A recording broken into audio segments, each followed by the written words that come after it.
Number 10. Crusader. Crusader is the daughter of X-Men team member Rogue and Avenger Captain America. I know, a weird combination. But in the reality of Earth 9811, these two ended up together after the heroes and villains on Battleworld decided to call a truce. Remaining there, they settled down and raised families, putting their differences aside. I'm not sure how their relationship worked, with Rogue not really being able to touch people and all at this point, or how she had a child considering that, but perhaps, like on Earth 616, she eventually was able to work through the trauma causing this side effect of her powers. Or perhaps the Captain America of Earth 9811 was immune to her involuntary energy and power draining effects. Either way, Sarah is their daughter. She gets much of her power from her mother, or rather she gets much of her power from the power her mother had absorbed in her day, meaning that Sarah is super strong, durable, and can fly. She is also considered worthy enough to lift Thor's hammer and wields her father's shield. Number 9. Wolverine. I really wanted to put Laura Kinney higher up on this list because, well, I love her so much, but unfortunately the psionics are just always pushing some of my favorite and most powerful characters further down on these lists. Those psionics. Oh well. Laura Kinney as X-23 and now Wolverine is still one of the most powerful children of the X-Men around. Some argue that she is more clone, while others argue that she is more biological offspring of Logan, but in reality, she's kind of a bit of both. She was created as a female clone of Wolverine after his genetic material was combined with that of her creator, scientist Sarah Kinney. Sarah noticed that there were damage spots basically in the samples of Logan's genetic material that they had, which was why their cloning process had been unsuccessful up to this point, and so she used her own genetic material to patch those rough spots, which made Laura a female clone. Sarah was forced to carry Laura to term as a surrogate by her jealous colleague Xander Rice, as punishment for even creating the female clone to begin with, a strategy that admittedly had not been approved. Laura has powers similar to her father. She has a regenerative healing factor and was also trained from birth to be a skilled fighter, bodyguard, and assassin. And friends, before we move on to this next spot, if you are loving this list and you want to learn about more children of the X-Men, there are a lot out there in the multiverse. Be sure to let us know by giving this video a thumbs up. Number 8. Chimera. Chimera is the daughter of Storm and likely Black Panther, who hails from the alternate reality of 13729. Yeah, sadly Storm and T'Challa have never had a child together in the main continuity. I know, it's a bit of a bummer. Unless they had like a real secret child that we just don't know about yet,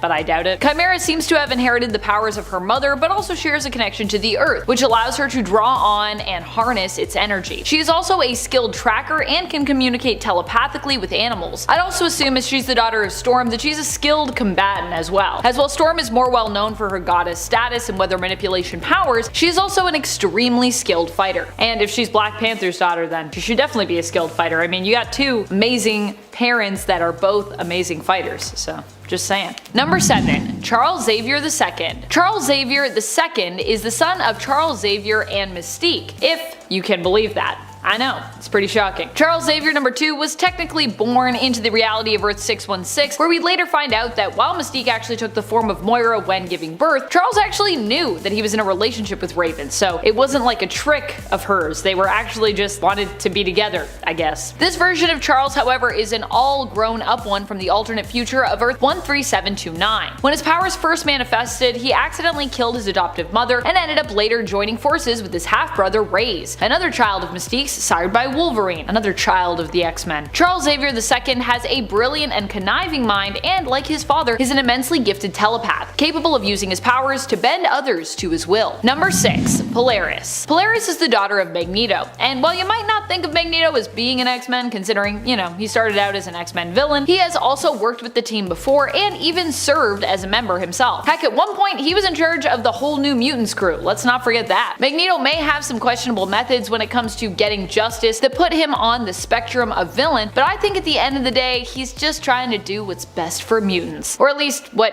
he thinks is best for mutant kind. Polaris, like her father, also has magnetic-based powers, which, like her father, are also pretty impressive. Polaris is considered an alpha-level mutant and recently got to join the X-Men team herself after being elected to join them in the Krakoan X-Men elections. Psychic elections. Imagine if we could all just vote psychically. That would be awesome. That would be so much easier. You would just like sit down and you'd be like, who do I want to vote for?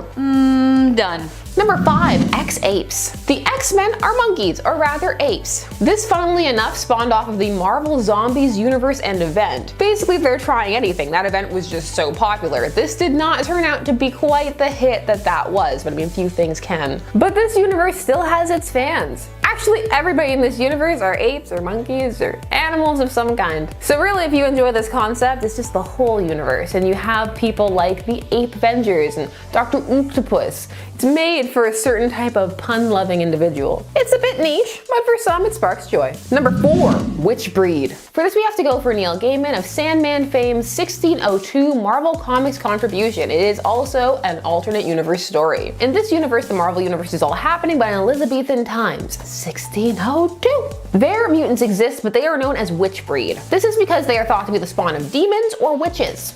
Or both. They are creatures to be hunted down, but they find safe haven in Xavier's select college for sons of gentlefolk, a school that causes great concern for Sir Nicholas Fury because he sees the potential of all of these students as soldiers, which, let's not lie, that's part of what Xavier is doing. Again, this is a universe where people tend to like the whole thing, but the X-Men stand out as a distinct part, or rather, the witch breed. Number 3, X-Babies. Versions of your favorite characters as babies or kids. This is a concept that is either really fun or incredibly lame, depending upon who you're talking to. So the X-Babies are clones created by Mojo in the Mojoverse. This was probably inspired by an even earlier story where he had just taken the X-Men and turned them into kids, again for entertainment. Because you know, if anything goes on long enough, be it show, series, whatever, you're gonna get two things. You're gonna get a child episode and you're gonna get a musical episode. Now the X-Babies are a concept that is short-lived, but they are usually returned to. There is even an A-Babies versus X-Babies. Again, how cool you'll find these tots depends upon your tolerance for baby-related shenanigans. Number 2, Earth X. The version of the X-Men here are depressing, but all of Earth X is depressing actually. After an experiment of Reed Richards goes wrong, or seemingly that's what happened, for once it's not Reed's fault, I know, shock and awe, a population of superpowered beings is produced all over the earth, and the world drastically alters. To quote The Incredibles, when everyone's super, no one is. Suddenly there's not as much of a reason to hate and fear the X-Men, and they've largely fallen apart. The one character people tend to remember the most that sticks out when they first think of this is Wolverine, who's got a beer gut and is married to Jean Grey, except it's not Jean, it's Madeline Pryor, but he keeps calling her Jean, and it's just sad. Now, how exactly is this cooler, you may be asking? Well, it's all in the depiction. It's unique, it's memorable, and part of a well-received work. So for many, that's what makes it cool. And finally, in at number 1, Vampire Wolverine. Wolverine, Lord of the Vampires. If you thought people loved Vampire Storm, then you know that they enjoy Vampire Wolverine. Wolverine has been a vampire more than once. You have what-if stories like the aforementioned Wolverine, Lord of the Vampires. But you also have arcs like Curse of the Mutants, which would also be the arc that left Jubilee as a vampire for a bit. Many have fond memories of the what-if story, where upon successfully turning Storm, Dracula then turns all the rest of the X-Men. Only because of Wolverine's healing factor, he figures out how to use his powers way faster than everybody else, and so he dethrones Dracula and takes over as leader of the vampires. In fact, he leads the new vampire X-Men to take over New York. It's up to the bizarre combination of Doctor Strange and the Punisher to take him down. Number 10. Armor. Armor, aka Hisako Ichiki, is actually a pretty powerful X-Men, even in the 616 universe, who can create a psionic exoskeleton suit of armor. This exoskeleton is incredibly strong, durable, impenetrable, and it's fueled by energy from Hisako's ancestors in the 616 universe. But not in the Ultimate Universe, no sir! In this universe, Armor's exoskeleton takes the shape of giant animals and even dragons sometimes. Oh, and also, in 1610, her exoskeleton is fueled by 10,000 mythological Japanese spirit demons. Like, how freaking awesome is that? Armor is cool and powerful enough that when the Ultimate Universe was destroyed, she was able to slip her way into the 616 Prime Universe, until she was kidnapped by Miss Sinister and eventually lost her life in X-Men Blue number 28 in 2018. Number 9. Firestar. Honestly, Firestar is one of those flame-wielding mutants that kind of flies over my head a lot of the time. Usually I think of Pyro, but in the Ultimate Universe, Pyro is actually not resistant to his own flames and therefore is covered in scar tissue and has like no nerve endings. But Firestar in both 616 and the Ultimate Universe is way cooler. Or I guess technically hotter because fire. Ironically, her character actually had a huge phobia and hate of mutants until her powers of microwave energy manipulation manifested, which seems to actually take the form of pyrokinesis in this universe. Her whole body can engulf in flames that she is thankfully resistant to. It allows her to fly and surprisingly burn things and people. Like when the super creepy Ultimate Wolverine tried to hit on her and she threatened to burn his nipples off. Number 8. It's Wolverine. I am gonna be honest, this version of Wolverine is a bit alarming in terms of his morals and preferences, and just his behavior in general is just a bit less heroic than his 616 counterpart. But despite that, it is hard not to admit that he is quite the powerful character. His healing factor is a bit different than his prime version and is called a survival factor. That means he can survive being torn in half, departed from his head, and even blown up by a nuclear bomb. He can also detect lies and still has an adamantium skeleton. He was trained by Weapon X as an emotionless assassin, but when the Brotherhood hired him to take out Xavier, he proves he is more than just muscle, overcoming his brainwashing and joining the X-Men, although it may have also been because he fell in love with the teenage Jean Grey when he was like 30. Number 7. Psylocke. Colonel Betsy Braddock of Strike is England's most powerful telepath, capable of reading minds, creating psychic grenades that explode in the minds of others, and one of her coolest powers, brandishing a purple psychic energy blade. She was once possessed by the mutant David Xavier, but she was strong enough to overpower him momentarily, which, if you know anything about him and his level of power, is not something to scoff at. When Colossus dropped a car on her, her consciousness was powerful enough to jump into the body of a coma patient named Quanon, kind of calling back to how Betsy and Quanon share a connection in the main 616 universe. Number 6.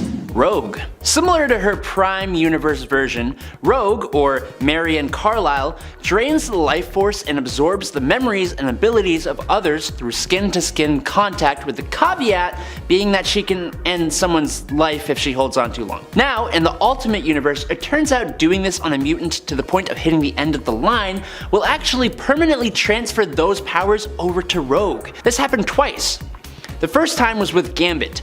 She drained his life force when he was already near the end after a fight with the mutant Juggernaut, and she gained his kinetic energy manipulation abilities, plus sometimes his accent. The second time she did this, she drained the powers of Juggernaut himself when he was near death, gaining his abilities permanently, giving her the strength to throw cars, the durability to withstand demolishing buildings, super speed, and limitless stamina.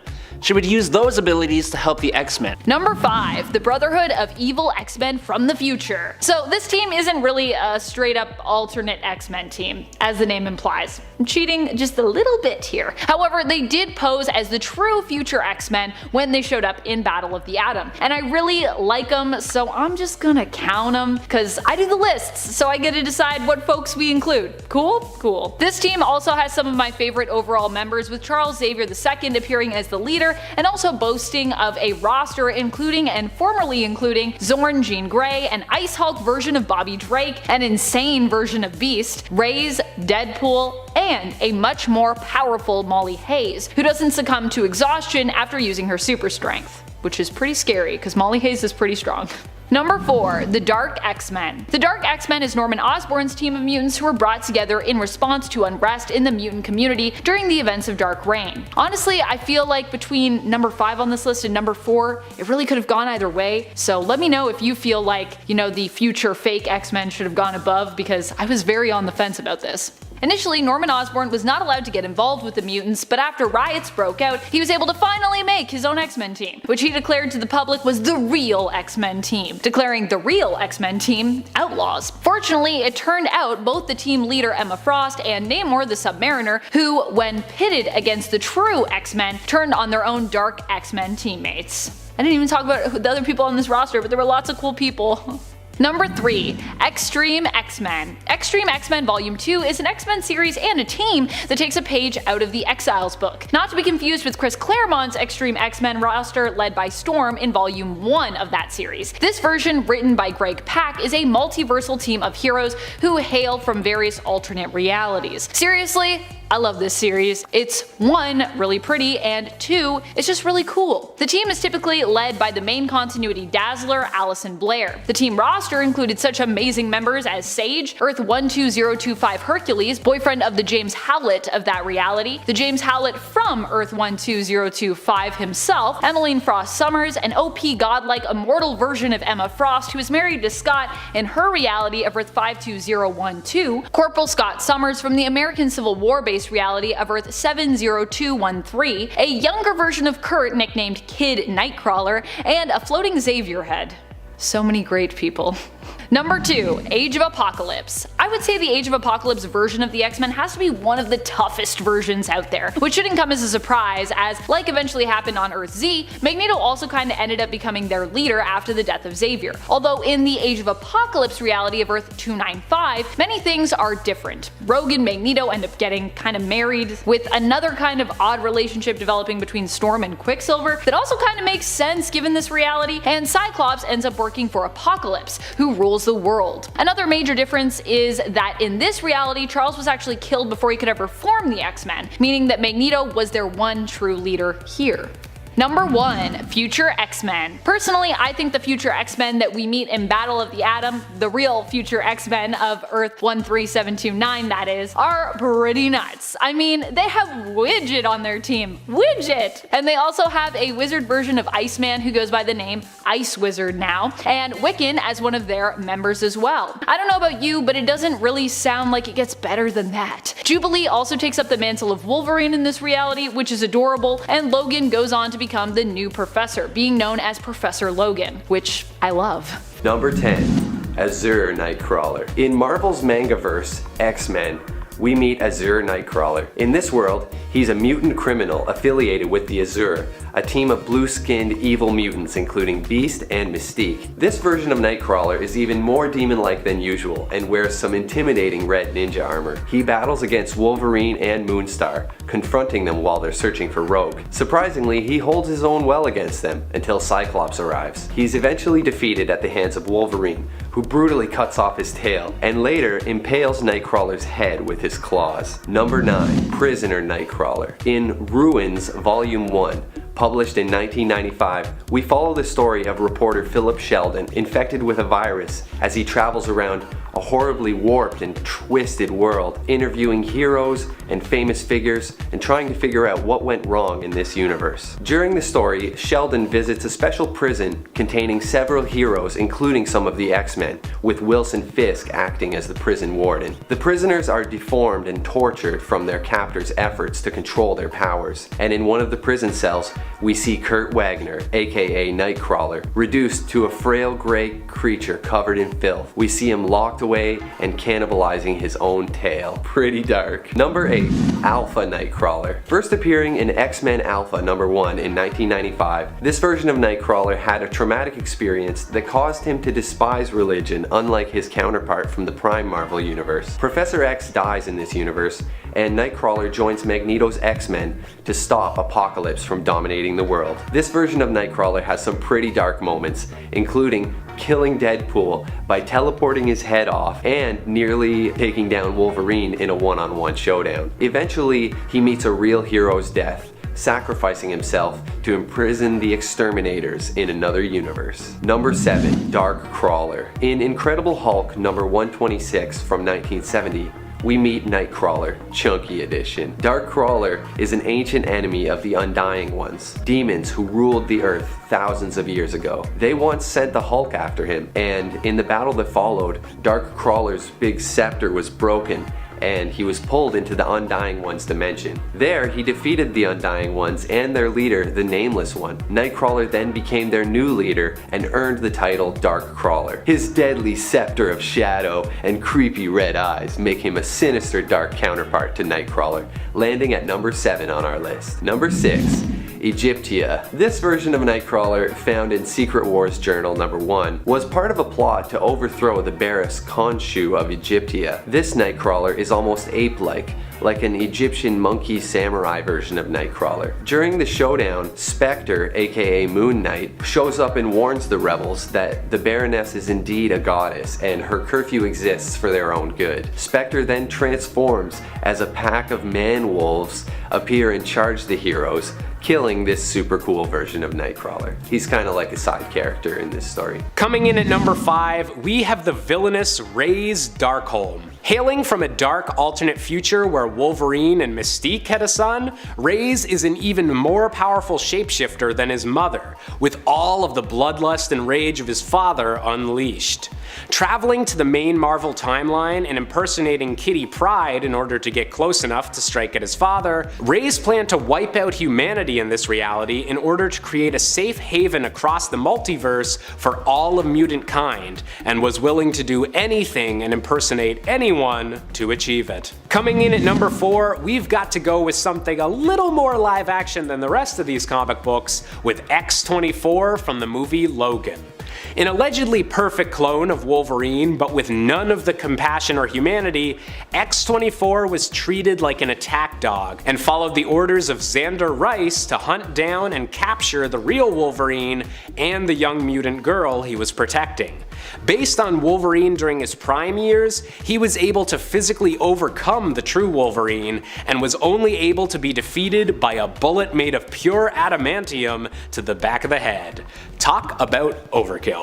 Coming in at number 3, we have Hulk Jr. And no, I promise this didn't suddenly become a list about Bruce Banner's kids. In the alternate future that's often seen in stories involving Old Man Logan, Hulk Jr. is the last surviving grandson of Bruce Banner, and the last member of the infamous and cannibalistic Hulk gang. Following their defeat by Wolverine, Logan decided to raise this young gamma-mutated child as a member of his own family.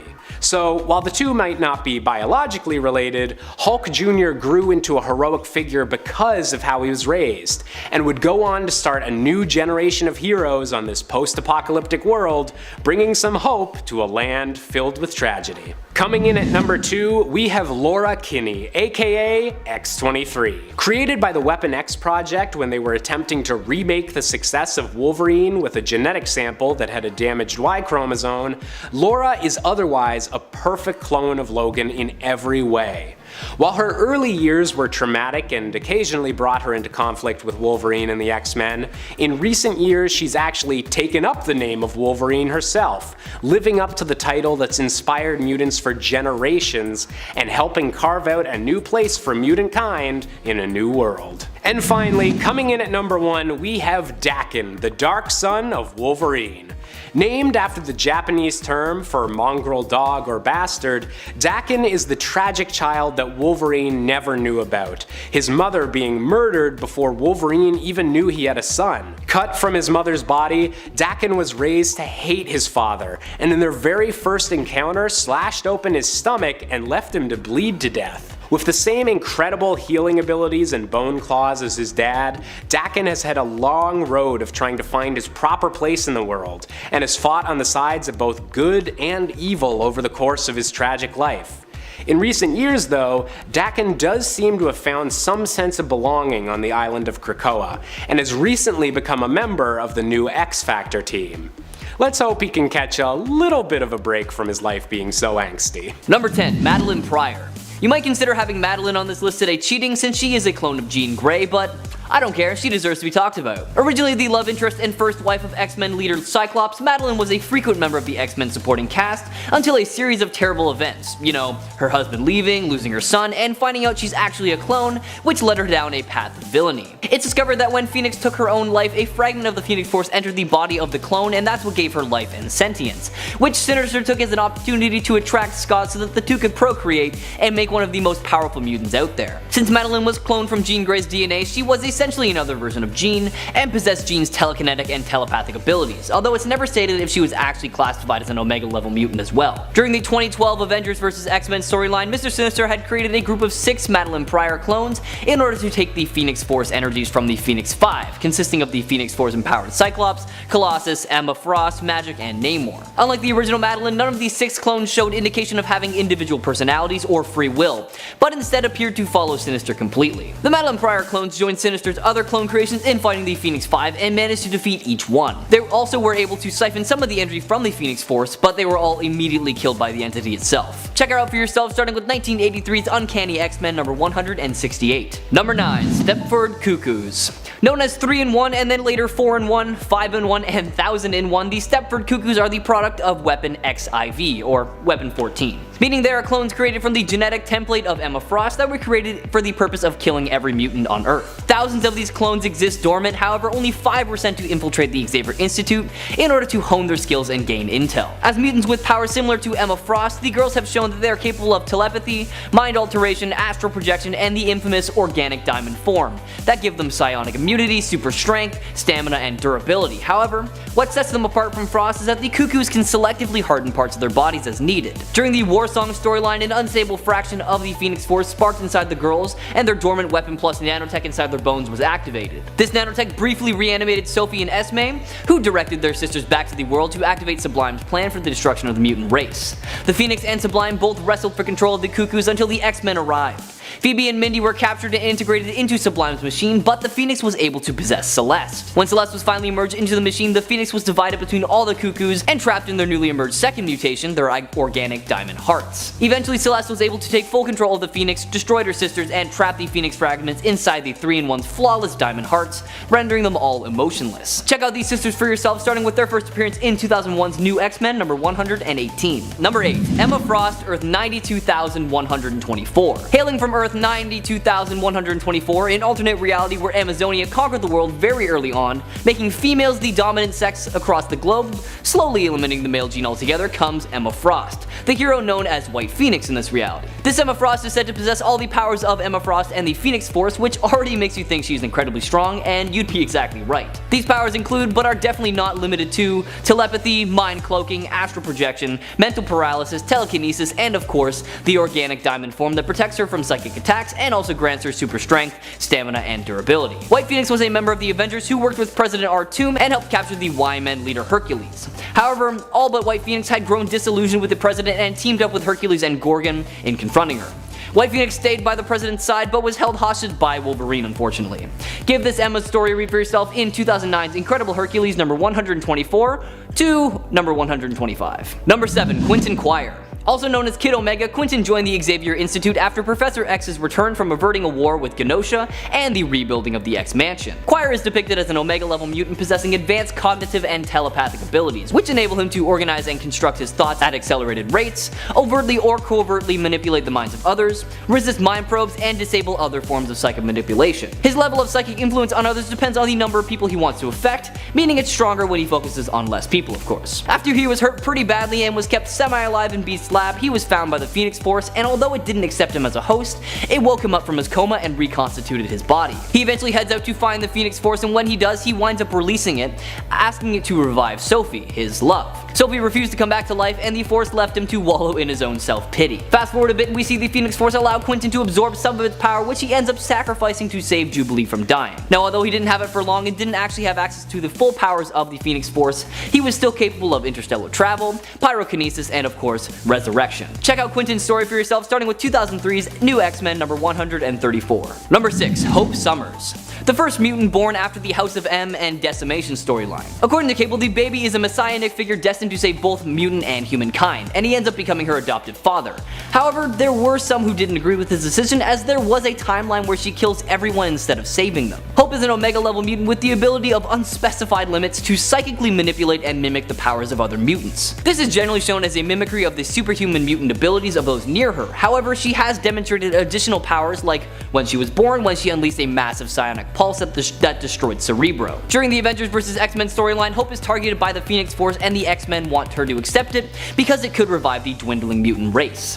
The Phoenix Force arrives and instead of possessing Hope, it possesses and forms the Phoenix Five, and she is taken away to safety. Having learned about a previous Phoenix host who is also trained to become the Iron Fist of her era, Hope visits UT, but UT is unable to help her directly, instead instructing her to learn from Spider-Man based on a vision that he had. Although uncertain if he can teach her, Spider-Man proceeds to tell Hope of his mantra of great power requiring great responsibility, giving her more to think about in her role as the host of the Phoenix Force. He also teaches her about patience, and with these lessons, Hope fights alongside Scarlet Witch against Cyclops, and she not only takes on the full power of the Phoenix and restores the mutant race, but she stops Cyclops in the process. With her destiny fulfilled, she is shown departing Utopia to find a new place for herself.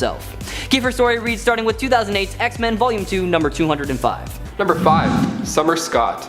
AKA Starbolt, Summer comes from Earth 80827. She first appeared in New Exiles issue 9, the Soul Awakening storyline. She dives in during part 3. At just a young age, she was recruited into Emma Frost's X-Force, and the training here is quite brutal. Once her and her fellow X-Force team members meet the Exiles, they get defeated easily. Summer's team just isn't coordinated enough yet. But both teams later on combine their powers when they attack the French. Yeah, they take on a fleet in order to save the Queen. How epic is that? This universe's Bobby Drake, Orion, freezes the water while Starbolt rides a snowmobile towards the ship, of course using her optic blasts. It really doesn't get better than that, folks. I don't know what to tell you. Number 4. Basilisk. Okay, a little less fun than Ski-Doos and the High Seas. We now look to the Age of X timeline where mutants were despised and treated horribly. Scott, now known as Basilisk, first appears in Age of X Alpha issue 1. I made fun of Scott's visor in the Noir universe a little bit with like regular glasses, but here he doesn't even get one. In fact, he doesn't even get eyelids anymore in this universe. He now resides in Alcatraz where the guards control where he looks, when he looks, and who gets executed because of it. He's literally a living weapon. He finally figured out a way to control his mask and then he broke out, freeing all the other mutant prisoners, but that's a long time to not have eyelids. What a horrible, horrible time. He must win the staring contests that all the cellmates do. It's so mean. Sorry, Scott. Number 3. Sheriff Summers. Coming straight from the Rootin' Tootin' Wild West, Sheriff Summers makes his first ride in the pages of Extreme X-Men Volume 2, Issue 4. Dazzler and the team have to destroy 10 evil versions of Charles Xavier, and they of course have the help of, well, Xavier Head. The team meets the sheriff in the following issue, and he's blasting away on his horse next to Colossus, page 6. It's nice to see him here after what we just talked about. Now he's a sheriff, he's not a prisoner executing mutants. We're on the right path. I'm just kidding, evil Xavier was using him as a pawn. But we're getting better, we're getting better. Number 2, Ray Summers. The Amalgam Universe, so much fun. In the pages of DC Comics back in Smash Comics issue 14, the Ray made his first appearance. There's a link. He was exposed to extreme sunlight and lightning at the same time, and then in turn got these energy powers. So when you combine him with Scott Summers in JLX issue 1, you get the lovely Ray Summers, aka Apollo. While other amalgams are obvious and quite out there, like Super Soldier, Superman, and Captain America, this one's basically just Cyclops with more power. Sunlight makes Ray stronger, although he was raised from mutant-fearing parents that kept him locked inside, telling him the sun will kill him. Kind of like Nick Swardson from the Benchwarmers, for the select few who have seen that. The OG few who've seen that. He can absorb energy from the sun and blast it then out of his eyes. I don't blame the parents for being afraid. That sounds pretty wild. And finally, number 1. Ultimate Cyclops. The 1610 universe, aka the Ultimate Universe, this version of Summers first appeared in Ultimate X-Men issue 1. The team was younger in this run, so Cyclops was only in his teen years. But even so, he was leading this team. He would disagree with Xavier often, even going so far as to join the Brotherhood at one point. Scott can squash beef for the greater good. He allows Wolverine back in the crew, even though he previously tried to kill Scott. But he did end up with Jean Grey. It only took him a few years to get the courage to admit his feelings. Now, after his time as headmaster, Scott had a substance abuse problem. He was addicted to this drug called Banshee, so Jean had to help him through that one. Now, when Magneto's ultimatum wave hit New York and wiped out Scott's friends and teammates, he himself executed Magneto. But these wars don't end, so naturally Magneto's speedy son Quicksilver came and got payback using the same bullet that took the life of his sister, the Scarlet Witch. Number 10, What If? Since Disney's What If drops in mere weeks, we have to kick off the list with Volume 2, Issue 74, titled What If Mr. Sinister Formed the X-Men. In this What If, we find Cyclops and Havoc being raised by Mr. Sinister himself. What a happy, healthy home to grow up in. So Scott was leading this team of what he thought was heroes. The team consisted of himself, Havoc, Sabretooth, Madeline, Pryor, and Sauron. So they of course ran into the X-Men, the current team being led by Marvel Girl, who Scott was immediately attracted to, page 15 and 16. Cyclops feels like he's known her his whole life at this point. He feels the connection and it changes his entire outlook on mutants. He only feels warmth and concern with her. But Mr. Sinister said they were traitors. How can this be? Maybe the guy named Mr. Sinister lied to Scott. Number 9. Mr. S. The alternate future of Earth X shows us a world that could go, well, either way. Every human was given superhuman abilities after the Inhumans' Terrigen Mists were released into the atmosphere. So now a team of X-Men just looks like a regular bowling team. They're a team of superheroes in tights in a world where everybody is a superhero. I mean, it just doesn't really look that cool anymore. In this future, Cyclops himself becomes a teacher and leads an entirely new team, because there's of course a handful that ought to be struggling with their new powers, like he once did. Scott led this new team until they were an effective unit, and then 3 years later, Scott and his X-Men team joined Mar-Vell in his journey to collect powerful artifacts to kill Death, and then, build a paradise in what used to be the realm of the dead. When Mar-Vell did kill Death, a new problem came to be. Now nobody on Earth could die. Which sounds pretty good, but it was actually really sad and everyone just got old and sick. So Scott would now communicate with the Phoenix Force, who is in the realm of the dead. Ouija board not included. And before we continue on with this list, if you want to go ahead and give us a thumbs up, that would be awesome. It really does help us out. You're amazing. Now let's get right back into this list. No more wasted time. Number 8, Scotius Summer Isle. Scaling back to the year 1602, the era where if you could do bed mass, you were deemed a witch and then subsequently killed. That era. So superheroes existing back then would surely cause a stir as well. Mutants on this Earth 311 were referred to as witchbreed and were constantly being hunted down. Now when he was first found, his chest was branded with an X. He eventually meets with other heroes, most notably Carlos Javier, who saved his life and then invited him to the school of witchbreed. And no, I don't mean Hogwarts, the other one. Number 7, House of M. Scott Summers from Earth 58163, also known as the House of M reality. We find Scott in a much better predicament when we first see him in House of M issue 2. So this is a reality where Magneto has now lost the war and his daughter Wanda, aka the Scarlet Witch, lost her mind. She couldn't get a grip on her powers or reality for that matter, so Xavier gathers the Avengers and X-Men to figure out a game plan. They get to Genosha to talk to Wanda, but then when they get there, Wanda, Magneto, and Quicksilver are nowhere to be seen. Reality itself has changed. Peter Parker wakes up, and now he's married to Gwen Stacy, who used to be dead, instead of MJ. And then for Scott Summers, well, his life is great in this altered reality. He's happily married to Emma Frost, and they live in a mutant world. Layla Miller came in to break the bad news to Scott that this peaceful family man lifestyle was all Wanda's doing. So Scott was of course on board when it came to getting reality back to normal. Number 6, Scotty Noir. Coming from Earth 90214, the Noir universe, we get a darker take on Cyclops and also more realistic. See, in this universe, Xavier wasn't tapping into the minds of the world's finest, but instead he opened a school that trains sociopaths how to be the best criminals. It's dark and not just in style. I mean, the story alone, Jean Grey's dead body gets washed up onto the shores of Welfare Island, so the X-Men were trying to figure out a murder case. That led to them also discovering the deaths of police officers around the city. It's just a grim tale. Now there's no spandex or monologue. Scotty instead wears a suit, a gangster hat, and just a red visor, for the Sin City look. And as for weapons, he carries with him a pair of twin revolvers. A little bit different than our usual 616 Scotty. Number 5, William Rolfson. Making his first appearance in Uncanny X-Force number 13, William Rolfson, better known as Genocide, is the son of Apocalypse and Autumn Rolfson. She was afraid that Apocalypse would see their affair-born son and look at him as a threat. So Autumn decided to hide and raise William by herself. Not a bad plan. During this time, William had grown into his mutant powers, and even had a bat suit to go along with it, and he was only like 15. The suit is designed to trap him and contain his powers. He kind of looks like a skeleton in a Hulkbuster armor. It's kind of neat, like a Mars Attacks alien. He can generate radioactive plasma, which is a nice touch in a fight. Yeah, you want to go? Hope you like plasma, bucko. Bam! It's also as hot as the sun's core, so it's real good. In the Dark Angel saga, when William and his mom are hiding, Archangel found them. At this time, he was Apocalypse's replacement, so he recruited William. Eventually, William's mom caught on what was going on and gave them hell. Archangel reacted by killing her. What a Number 4, Margaret Slade. So as a little girl, she straight up watched Apocalypse himself fight a gang of demons, literally cutting them up. She gave birth to Hamilton Slade, and then after that, her second son, Frederick Slade, who we'll get into a little bit. She's very stern and ruthless, as one would assume, being a descendant of Apocalypse and all. Like, imagine being a child and witnessing Apocalypse being summoned to fight demons. Like, you wouldn't necessarily be the most bubbly of all teenagers after that. I feel like you'd be a bit scarred. She favorited one of her sons a lot more simply because of the fact that he was violent and ruthless as well as her. They both had the bloodlines of Apocalypse. One was just a bit more different, if I can say that. A pretty notable power that Margaret possessed is that she's able to transform the molecules of her hands into a metallic material that she shaped into talons or claws. Kind of like that dude from the Terminator with the metal swords. These are jazz hands. These are gold. I think it's gold, right?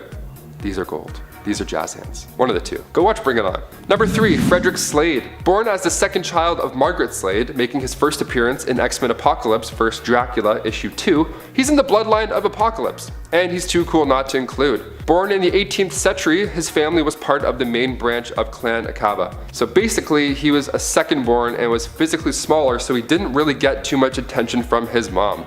Middle child syndrome, kinda. Pretty mean. She was actually using her time and energy to mold Hamilton Slade. The family was pretty wealthy and spent most of their time in the Alexandria house, aka the cool treehouse meeting place for Clan Akkaba. So Frederick, growing up more or less under the radar, that is until Ozymandias came along and saw new potential in him. Ozymandias spent his time watching the members of Clan Akkaba as they betray each other and even kill each other just to get closer to Apocalypse. But Frederick Slade, he was a different egg. Ozymandias saw courage, fairness, and compassion inside of Frederick, so he trained him to become the leader of Akkaba, and to be donned the title of the Fittest. What a great nickname that would be. Like, oh, Frederick. Oh, you mean Frederick the Fittest? Yeah, I know him. He's my boss. So now he's a descendant of Apocalypse, so he of course has a few tricks up his sleeve. Self-molecular manipulation for starters, which most upper-level members of Clan Akkaba possess. Also teleportation. But this one is unique to him. Not only can he teleport himself, but he can also teleport objects or people. It makes a cool blink sound when he teleports too. Gotta love the small details. Number 2, Hamilton Slade. Okay, remember that older brother, Frederick, that I mentioned? Yeah, that's Hamilton Slade. He made his first appearance in X-Men Apocalypse vs. Dracula, issue 1. He's a vampire mutant, so no wonder he got all the attention while Frederick sat on the sidelines. He's also got this cool, like, big clan tattoo right on his chest. Dude's not playing around. We meet him in the Victorian era, born into that same wealthy family. He was born inheriting a strong dose of Apocalypse's blood, so naturally, he was destined to become the leader. It's in his blood, literally. He looked at himself as he would Apocalypse. This guy's a born leader. The members of the clan had to take orders from him if they wanted to or not. He ended up dying at the hands of Dracula, which not a bad way to go out, or not go out. Yeah, he became part of the undead after that and returned as a vampire. As if this guy couldn't get any cooler. So Dracula and his new crew, now including Hamilton Slade, attacked Clan Akkaba, killing his own mother in the meantime. And then little bro Frederick Slade came in and killed him. Yeah, he teleported his head away from the rest of his body. Nice touch, super gross. And lastly, number 1, Blink. The great-granddaughter of Margaret Slade, also known as Clarice Ferguson, hello Clarice, was a main player in the Age of Apocalypse storyline. Making her first debut in Uncanny X-Men issue 317, she was one of the many mutants that were captured by the Phalanx. She's known to be rather tense and panicky because of her given powers. Anybody caught in the Blink wave, which is her teleportation field, would just get shredded. Now I don't mean like get jacked, like they would get shredded apart, their body just poof, gone. She isn't the best at controlling her powers too. And those powers being able to create teleportation warp portals, so she can displace anything and anybody as well, but she also used these portals to throw a weapon back at an enemy. Kinda like in Infinity War during the first New York battle, when Strange and Wong used their portals to throw Ebony Maw's brick darts back at him. It's pretty cool stuff. She joined the mutant nation of Krakoa and battled Nightcrawler, which is a pretty sweet issue. Number 10, Zombie Dark Phoenix. This version of Jean does have some perks when it comes to power set, but ultimately her downfall is, well, being stuck in the Marvel Zombies universe, where many zombies get taken out by fellow zombie hero Hulk. Here, however, Jean is supposed to possess the Phoenix Force still, which in theory I think should have allowed her to resurrect herself, but maybe that works differently when you get completely punched to smithereens by the Hulk. But I mean literally, she gets punched through the torso and then the Hulk crushes her head with his fist in Marvel Zombies 2 issue 5. It's quite gratuitous because, well, Marvel Zombies. Still, however, in theory, the zombified version of Jean should have been considered one of the most powerful. And overall, for the zombie heroes, even being defeated by the Hulk, she was considered one of the most powerful, running with the zombie Galacti, aka Power Cosmic Zombies, on Earth 2149 or Earth Z prior to her death. Number 9. Ultimate Jean Grey. Ultimate Jean Grey ended up becoming the leader of Tian, which I think gives her a power boost, but on the other hand, she was not made as powerful as her 616 counterpart when it comes to her abilities, so for that, she gets moved down a peg. While telekinesis was initially Jean's main power set on Earth 616, here in the Ultimate Universe, Jean seemed to primarily be more of a telepath, who also has telekinetic abilities. Jean, as a telepath, can psychically cloak herself or others, but not against stronger telepaths. She can heal trauma or give you trauma by altering your memories. She can give others amnesia too, and use her telepathy to create vivid and realistic illusions. And friends, before we move on to this next spot, if you are loving this list, if you want more lists about Jean Grey, or just more mutant lists in general, because I love doing those, be sure to let us know by giving this video a thumbs up, and maybe share it, maybe give it to a friend you think, needs a little Jean Grey in their day. Number 8. Jean Grey, Earth 18119. Earth 18119 is the reality of Amazing Spider-Man Renew Your Vows. It was destroyed and then incorporated into Doctor Doom's Battle World, and after the destruction of Battle World, was then completely recreated and incorporated into the multiverse by Mr. Fantastic. On this Earth, Jean's power levels are comparable to her main continuity counterpart, but she also has the added strength of being a mother, which probably makes her both a more determined hero and teacher in this reality. On Earth 18119, Jean ended up breaking up with Scott Summers, aka Cyclops, after he lost faith in Professor X's vision, and instead ended up dating and later marrying Wolverine. Together they have a daughter named Kate, whose codename is Shine, and she's super cute. Number 7. Madeline Pryor. A lot of people think of Maddie as being a weaker version of Jean because she's a clone, but I would argue Maddie is either on the same level of Jean or at least has the potential to be at Jean's level or even more powerful. Why? Well, Madeline Pryor might be a clone, but Mr. Sinister also made her using a part of the Phoenix Force, which means that Madeline Pryor is kind of both Jean and the Phoenix Force all in one. She has like built-in Phoenix, which you'd think would make her connection just a touch stronger. Madeline, also known as the Goblin Queen, is also well versed in magic, something Jean hasn't really dipped into herself. I'm not saying she's more powerful than Jean Grey every day of the week, I'm just saying the potential for her to be more powerful here and there definitely exists, at least in my opinion. Number 6. Black Queen. This alternate version of Jean Grey comes to us from Earth 39529, which we get to peer into through 1989's What If series in issue 59. This What If asks the question, what if Wolverine led Alpha Flight? The answer? Well, the fate of Jean Grey would end up really dark. Wolverine becomes the leader of the Alpha Flight team due to the fact that the X-Men were unable to rescue him as their rescue team was killed by the Canadian military. Alpha Flight are the ones sent to rescue Jean after she ends up brainwashed by the Hellfire Club and joins them. Unfortunately, upon arrival, Wolverine learns it is too late as this version of Jean has already gone full Dark Phoenix. Logan has no other choice in this reality but to kill her in order to protect everyone else, basically on planet Earth. I don't know about you, but a completely evil Jean Grey who has gone full Dark Phoenix, it seems pretty powerful to me. I think Logan got lucky by even being able to kill her. Number 5. Nate Grey. Nate Grey is the son of Scott and Jean, who was raised by Forge, who basically became his foster father.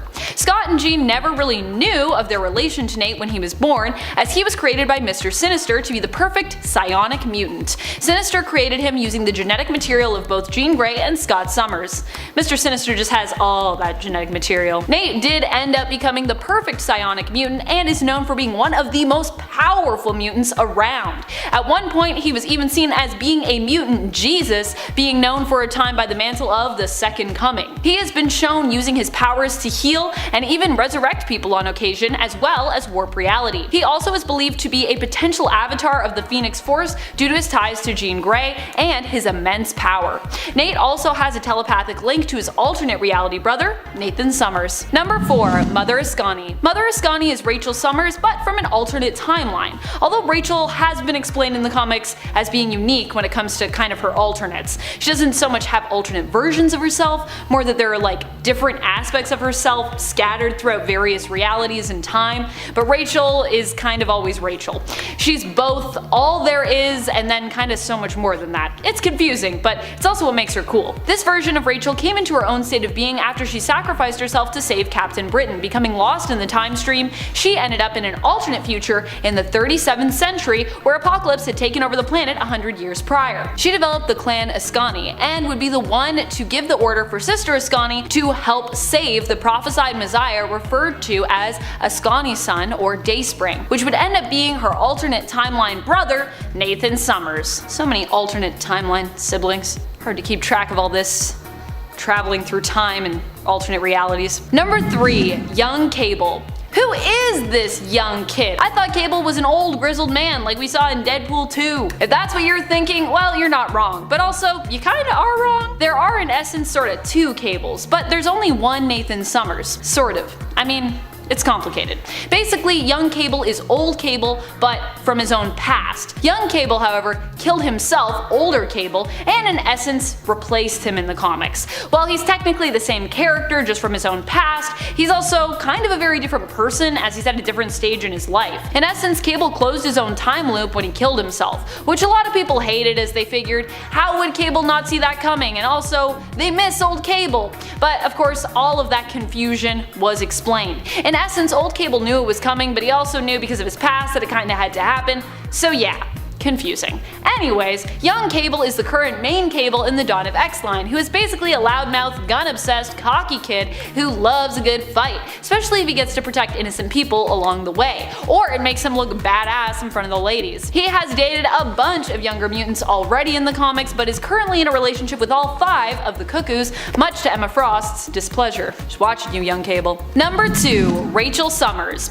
Rachel has got to be one of the most confusing of the Summers children, and I say that fully acknowledging all the confusing stuff that we just talked about, including the stuff with Cable. While there is the version of Rachel Summers that became Mother Ascani, there is also multiple other versions of her besides, especially as her splitting into separate entities is literally a part of sort of Mother Ascani's story. Anyways, this Rachel Summers is from the alternate Earth of 811, and for most people is considered the Rachel Summers, the main one.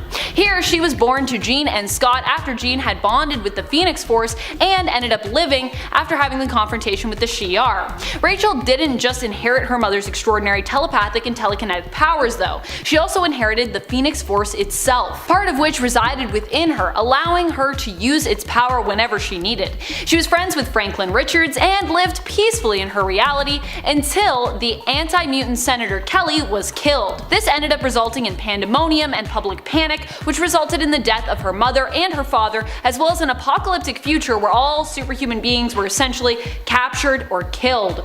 Rachel's powers allow her to manipulate time and travel through it, which was kinda how she ended up in the reality of Earth 616. Number 1. Old Cable. Or just Cable really, we can just call him Cable. This was the original Cable, a man who was once baby Christopher, the son of Madeline Pryor and Scott Summers, and then grew up to become Nathan Summers. He was infected with the techno-organic virus by Apocalypse, but was later saved by both his adoptive mother, Jean Grey, and his biological father, Scott Summers, with some help from the Inhumans as well. Jean at this point was kinda also like Nathan's mother, and Madeline was out of the picture, having gone insane and become the Goblin Queen after she learned she was a clone of Jean created by Mr. Sinister. Jean was given memories of raising the baby that basically gave her a natural motherly instinct and attachment to the child, although I don't really know why that was necessary. She could have likely raised this baby as her son without needing those memories, but anyways, yes, Jean was also pretty much his mother. After saving the baby, Cyclops and Jean were faced with a hard decision in order to save the baby's life. They decided to send him with Sister Ascani,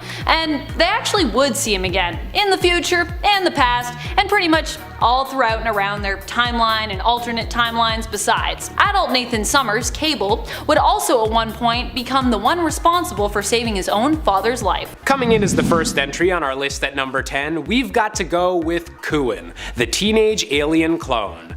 During a misadventure that saw Wolverine stranded on a planet at the edge of the cosmos, far away from any other X-Men or Avengers, he found himself coming face to face with a young boy that seemed to share his exact power set, including an adamantium skeleton. Named Kuin, this boy is eventually revealed to have been created by an alien race that worships Wolverine and sees him as a missing link needed to create the ultimate being. Unfortunately, it's also implied that the cloning process was imperfect and that the adamantium attached to Kuin's bones might not be able to grow with the rest of his body, leaving this story just as tragic as it is odd. Coming in at number 9, we have Jimmy Hudson, the son of Ultimate Wolverine. In the Ultimate Marvel Universe, things weren't looking too hot. Magneto had gone off the deep end and murdered a large portion of both the world population and the entirety of the X-Men, even killing Wolverine with a blast powerful enough to rip the adamantium off his bones. Following this universe-changing event, a young boy named Jimmy Hudson was gifted a post-death holographic message from Wolverine revealing himself to be the kid's father. With the same healing factor and claws as his dad, along with the ability to change what substance his claws are actually made of, Jimmy Hudson was an ideal candidate as the X-Men looked to reform after the death of so many members. Coming in at number 8, we've got to go with Torrent. On the alternate world of Earth 9811, the planet was never reverted back from being a patchwork of different realities named Battleworld, and led to many superheroes deciding to settle down on this new plane of existence. Born to Wolverine and Storm, Torrent was a hot-tempered young mutant who possessed both the power to manipulate the weather and heal back from any injury, an incredibly powerful combo that meant she had little to fear when summoning some trademark lightning. Joining a new team of X-Men determined to wipe the robotic Sentinels off their new home, Torrent is definitely a mutant you do not want to mess with. Coming in at number 7, we have Saberclaw. Hailing from Earth 98-2, this son of Wolverine and an unknown woman absolutely hates his father. So much so that it seems to have literally changed him into appearing more reminiscent of Sabretooth than his actual dad. Wearing adamantium sheaths on his bone claws to make them even deadlier, Saberclaw was briefly a member of this universe's Sinister Six before eventually being convinced to put his differences aside with his father and help defend the world from the threat of Galactus and the daughter of Loki. Just another day in the wonderful world of weird comic book family dynamics. Coming in at number 6, we've got to go with Wild Thing. Hailing from the same universe as her half-brother Saberclaw, this daughter of Wolverine and the ninja Elektra has managed to stay on the side of good and become a teenage superhero that would be notable even without famous parents. With increased speed, strength, and the ability to create claws out of pure psychic energy, Wild Thing is an incredibly powerful mutant that showcases the best influences of the X-Men and proves that even when the first generation is ready to retire, there'll always be an angry clawed mutant ready to protect the X-Men name. Number 5. German Nightcrawler. In Marvel's Excalibur, published in 1989, we meet a version of Nightcrawler from a universe where, in World War II, the German forces were victorious. In this world, Nightcrawler is a member of the super team Lightning Force. He once squared off against the normal Nightcrawler from the Marvel Prime universe, Earth 616, teleporting him around multiple times and then mocking him after he passed out, calling him an inferior specimen. This version of Nightcrawler has longer, sharper nails and a sharp outfit to match. He's even got a sweet pair of shades like any dark version of a character should. Number 4. The Demon. Appearing in X-Men Noir, Mark of Cain, this Nightcrawler is a dark one indeed. Recruited by a German government agency known as Weapon X, he was put to work kidnapping an American spy known as the Mimic in exchange for his freedom. Also known as the Demon, he tends to speak in sermons like a priest and wears a super creepy devil mask to hide his hideous burnt face. Coming from X-Men Noir, it's no surprise that this version of Nightcrawler is so dark. And if you like this list, I definitely recommend checking out X-Men Noir for yourself. And I definitely recommend hitting like on this video. Number 3.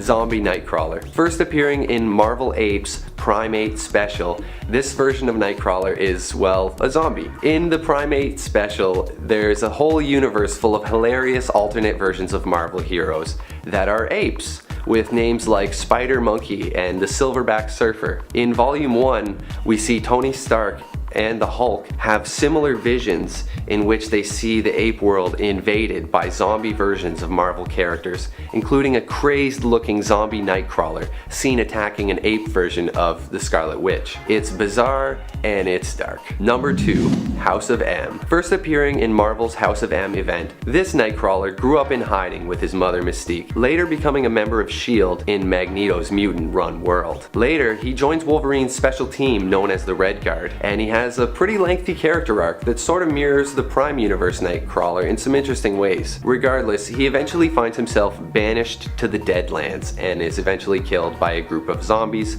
meeting a surprisingly dark end. And now, number 1, Banff Dragon. In Marvel's Inferno, released in 2015, we meet what is possibly the darkest version of Nightcrawler yet. His mother was a shape-shifting villain, and his father was a half-demon. Fighting alongside Cyclops and Colossus, Nightcrawler regularly helps a team teleport to the Inferno, also known as Limbo or Battleworld, in efforts to rescue Colossus' sister Illyana. During the 5th of these yearly showdowns, these attempted rescues, Nightcrawler is captured and tortured, and his soul becomes corrupted, turning him into a demon. Specifically, he becomes what Scott Summers refers to as Banff Dragon, or is that an acronym? Anyways, he winds up causing the X-Men to lose ground. Teleporting inside the X-Men's force field, he helps kill Beast and Doctor Strange. This allows a horde of Inferno's demons to enter into Manhattan, and we see Dragon Nightcrawler wandering the streets as the demon horde rampages through the city. Now that is dark. Number 10. Death. Death for all of them. We will litter the path to Krakoa with bodies of all those who stand against us, for there is an apocalypse coming. Those are the words of the first horseman, Death. First appearing in Powers of X number 4, Death is immortal, obviously. He was sealed away on Arakko with his other fellow horsemen, which I will expand on a little later. His mother, Genesis, along with multiple other mutants, made the island of Arakko their home, even putting towers up to protect them from the threat of demons, led by Annihilation. That unfortunately didn't last very long. The demons ended up destroying the towers and attacked all of the mutants. Desperate to save Arakko, Death sent the Summoner to Earth. And who is the Summoner, you ask? Well, Number 9. The Summoner. The son of War himself, born hundreds of years ago on that same island of Arakko, he was part of a group of mutant wizards who referred to themselves as the Summoners. So, what could they do? Well, they could summon various creatures of Arakko. Bam, just like that. So while all those mutants were being attacked, the Summoner was sent away to the immense dimension. He was sent to find his grandfather and also carried a portion of Arakko with him. His grandfather, being Apocalypse, was needed in order to save Arakko. Not bad at all. Being the grandson of Apocalypse must be nice. My grandparents were cool, but they were never like immense dimension cool. They just liked Werther's originals. His powers are pretty interesting. Like I said, he's able to summon and control every dark beast of Arakko. Demon elementals, you name it. I mean, in one instance, he actually held one of Cable's bombs as it went off, and it didn't even faze the guy. Number 8, Famine.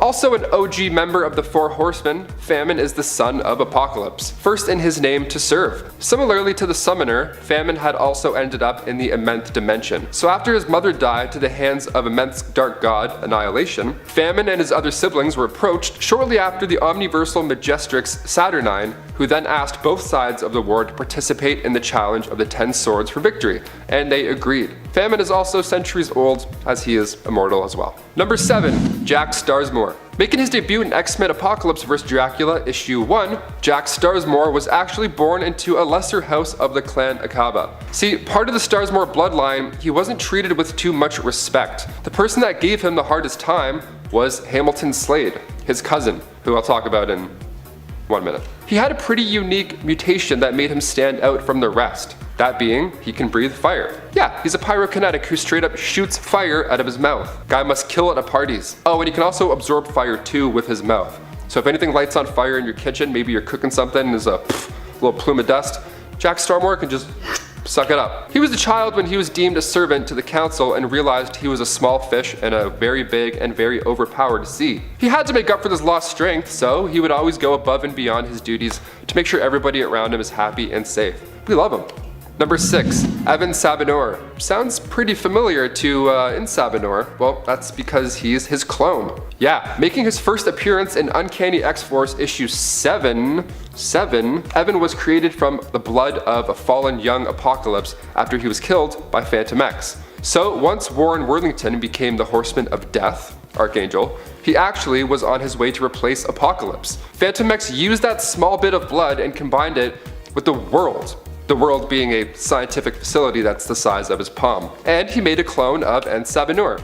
Not a bad secret at all. Phantom X finally revealed the secret project and used the clone Evan, a good guy at heart, and he sent him after Archangel. It worked because while they were fighting, Psylocke was able to come in and attack him with the Seed of Life. Number 5. Rachel Summers. Let's hop over to Earth 811 for a second to talk about Rachel Summers, aka Prestige, aka Marvel Girl, aka Phoenix. As an alternate reality daughter of Jean Grey and Scott Summers, Rachel inherited some pretty sweet powers. Classified as an Omega level mutant, she is shown to have inherited all of her mother's psionic abilities, with a few extras shown in there for fun. She can manipulate time and is shown incredibly strong empathetic powers that enables her to control, manipulate, and alter the feelings, sensations, and emotions of other sentient beings. Rachel spent quite a while as a brainwashed quote-unquote hound for the authorities, forced to hunt down her fellow mutants before merging with the Phoenix Force, and was then considered the one true Phoenix, as all her abilities and capabilities were maxed out, and the only limit to her power was her own will and imagination. Hopeless might still love all things Jean, but Rachel has definitely proved a more successful host, as they state that adult Jean was definitely the most powerful, but she had her ups and downs, destroying a planet,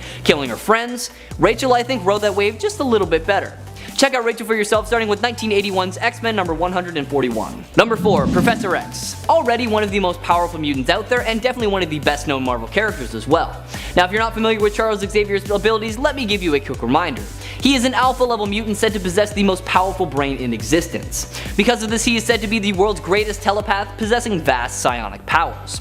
Now, funnily enough, in one often overlooked X-Men storyline, Charles Xavier briefly wielded some of the Phoenix's power and was known as the Bald Phoenix. He became a member of the Starjammers, a group of space pirates, and was seriously injured pretty early on, slipping into a coma. He was still able to communicate with them telepathically though, and he eventually merged with the consciousness of the team ship to further assist them. His body seemingly dies in the stasis capsule he was kept in, but his consciousness lived on. Fast forward a bit and it is revealed that Falcon is actually the Phoenix Force, which was residing within the body of Excalibur's Rachel Summers at the time. Rachel had the Force drained from her body by Deathbird, and it was placed in a canister that was later transferred over to Charles. Months after that battle, it's revealed that the Phoenix Force completely revives Charles and imbued him with limited Phoenix Force abilities. Now, although he didn't possess the full power, he was still a formidable foe, trust me. I mean, that coupled with his unparalleled telepathic powers would make him one of the most powerful Phoenix hosts the Marvel Universe has ever seen. And considering the somewhat unnerving mental state he's had since founding the mutant nation Krakoa, Xavier could very well turn into Marvel's most dangerous Phoenix as well. Check out this lesser known storyline starting with 1990's X-Men Spotlight 1, Starjammers number 1. Number 3. Wolverine. Logan of Earth 14,412 mirrors his mainstream counterpart's history up to the point where King Loki completely wiped out the humankind to make his brother Thor suffer. Logan ended up dying, but was chosen as the new host of the Phoenix Force, and he began traveling the universe, wiping out celestial bodies to aid the universe as it met its slow death. After encountering a future Loki, Logan was convinced to go back in time and prevent Loki from ever gathering the Infinity Stones, which he gladly did because it gave Logan the opportunity to see his long dead friends one last time. After Wolverine returns to the future, he comes in contact with an old friend, Thor, and then much to Thor's surprise, Logan attacks him pretty much on sight. The two battle it out before eventually putting aside their differences to team up and take down a much bigger threat, Doom. Old Man Phoenix and Thor then face off against Doom, who reduced Logan to nothing but a skeleton with the Spirit of Vengeance's Hellfire, but Logan resurrected and sacrificed himself to transfer the Phoenix Force into Mjolnir, which helped Thor defeat Doom once and for all. Give this Logan story a read for yourself, starting with his first appearance in 2017's Marvel Legacy, number 1. Number 2. The Phoenix 5. During 2012's Avengers vs. X-Men storyline, the Phoenix Force is heading towards Earth, and the Avengers, obviously fearing the almighty entity, made Iron Man and Giant Man prepare a disruptor weapon to kill the Phoenix Force. Although instead of killing it, the blast alters the entity and divides it into 5 fragments, which forcefully bonds with 5 X-Men: Namor, Magik, Colossus, Emma Frost, and Cyclops. While the heroes tried to use this awesome power very gallantly and responsibly, they ended up leaving quite a bit of damage in their wake. Hopeless stated that they tried to do good things, and they ended up losing their minds, causing massive world problems and killing Charles Xavier in the process. Also, adding the fact that it seems the more good you try to achieve with this power, the more likely your efforts will backfire. Namor is the first to lose the fragment after being defeated by the Avengers, with Magik and Colossus pretty close behind after they were tricked into defeating each other. Emma Frost, half of the Phoenix Force, was later stolen by Cyclops to increase his power during the final battle with the Avengers and X-Men, and while Cyclops, Yeah, he's a bit of a special case, so let's just focus on him for a bit. He was the last one to fall under the corrupted influence of the Phoenix Force and becomes Dark Phoenix after hosting all 5 fragments. But Jean Grey's essence convinces him to let the Phoenix leave his body as he is attacked by Hope Summers and the Scarlet Witch. He gets the Phoenix Force once again in order to decimate the Children of Tomorrow during the insertion between Earth 616 and Earth 1610, retaining the Phoenix even after the remaining universes crashed together, but eventually lost it one last time when he was killed by Doctor Doom. There's a little bit more to the story, but I will let you check it out for yourself, starting with the first appearance of the Phoenix 5 in 2012's Avengers vs. X-Men, number 5. And finally, number 1, Jean Grey, the most powerful and complete Phoenix Force and host combination around. While not acting as the avatar of the Phoenix Force, Jean is already a force to be reckoned with, as she is an Omega level mutant and one of the most powerful telepaths, telekinetics, and psions out there. Her abilities were suppressed at a young age by Charles Xavier after she connected with her dying friend, Annie Richardson. Jean's telepathy was activated when she was transported into the future where Xavier was dead. As stated by Death, Jean is the favored and true avatar of the Phoenix Force. As its avatar, she can greatly increase her powers by tapping into the life energies of those who haven't been born yet. The Phoenix Force also allows its avatars to manifest additional powers, especially in terms of Jean as its quote-unquote host, house, and self. These powers include interstellar travel, cosmic pyrokinesis, immortality, and existence mastery, which means she is able to control the entirety of existence. Now, as I said before, Jean is the strongest and most complete host of the Phoenix Force, and as such, she is even capable of forcibly ripping it out of another host and forcing its status upon herself. There was even a period of time that the two completely merged together and became the White Phoenix of the Crown, allowing her to access the full capabilities of the Almighty Phoenix. Check out Jean and her story for yourself, starting with her first appearance in 1963's X-Men, number 1. Number 10, X-Baby. This alternate baby comes to us from the short stories that make up X-Millennial Visions 2000. Here in the story titled Bringing Up Baby, we learn of a son that Jean and Scott both have together in this alternate future. The story shares a conversation the two have, an argument regarding Jean being pregnant. She wants to keep the baby, Scott is contemplating them not having the baby, considering all the problems that then could arise from that. What if something happened? What if he just isn't ready? He's scared, and considering his track record with this kind of situation, I can't say I blame him. Jean keeps pressing though. What if their child has superpowers and can defend themselves? Look at Reed Richards and Sue Storm. They are both heroes and parents. It could work. The next page shows a picture of their son that I guess they agreed to have, who seems to have his father's eyes and his mother's telekinetic powers even as a baby. Their parents look on, slightly amazed and terrified. I feel like raising a super baby would be really hard. Also, where did they get those X-Men brand diapers? Number 9, Summers Twins. The Summers Twins are the children of Emma Frost and Scott Summers. They have a bit of a Cuckoo's vibe to them, but also have darker eyes and freckles than the Cuckoos, resembling Emma a little less and Scott a little more. They have psionic powers which allow them to create solid psionic objects similar to Psylocke's weapons. In the reality of Earth 41001, which they originate from, they are not the only children of Emma and Scott either. Their mother is very protective of both of them, as well as all of her and Scott's children.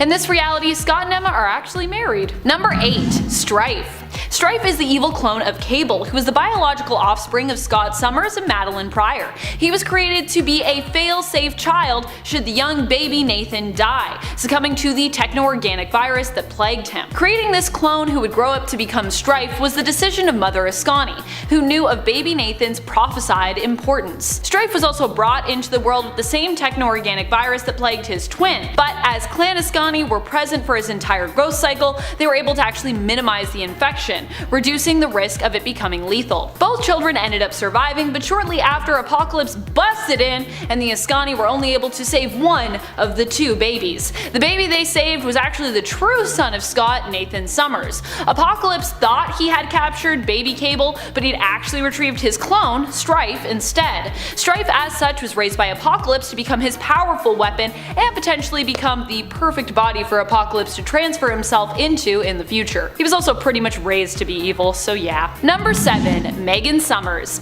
Megan Summers is the telepathic daughter of both Scott Summers and Emma Frost. She is from the reality of Earth 41001, where they are married. married. She is the older sister to the Summers twins we talked about earlier, and her youngest sibling Alex, named after the deceased Uncle Alex, aka Havoc. She also studied at the Xavier Institute and was training to become a hero like her parents before her. Number 6. Ruby Summers. Ruby Summers is the daughter of Scott Summers and Emma Frost, and comes from the alternate reality that is also the home reality of Bishop, Earth 1191. Ruby ended up being named by Layla Miller herself, who suggested the name to both her parents. Her mother in this reality is dead, but Scott is still alive, although he is part cyborg in this alternate future reality.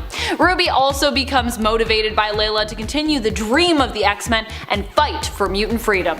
Her powers are similar to her father's, but she has full control over her optic blasts. She can shapeshift into her Ruby form, which is similar to her mother's Diamond form, and while in this form she does not age, nor does she require food or water to survive. Number 5. Days of Future Past. Wolverine in the Days of Future Past storyline comes from a future world that has become apocalyptic because of the Sentinels, which basically eradicated mutants by the thousands and ended up enslaving the planet, both mutant and humankind alike. Now Wolverine, who in this future is older and by extension more experienced, is a more powerful version of his 616 counterpart. He still has all the powers of the regular Wolverine, but he just works a lot smarter. Unfortunately, he still ends up passing when a Sentinel destroys him, leaving only his adamantium skeleton behind. But thanks to comics being comics, this version is revived and appears again much later on in Earth X, standing in for this Earth's Wolverine, who had finally married and settled down with Jean Grey, which I think makes him more powerful, but he also really settled,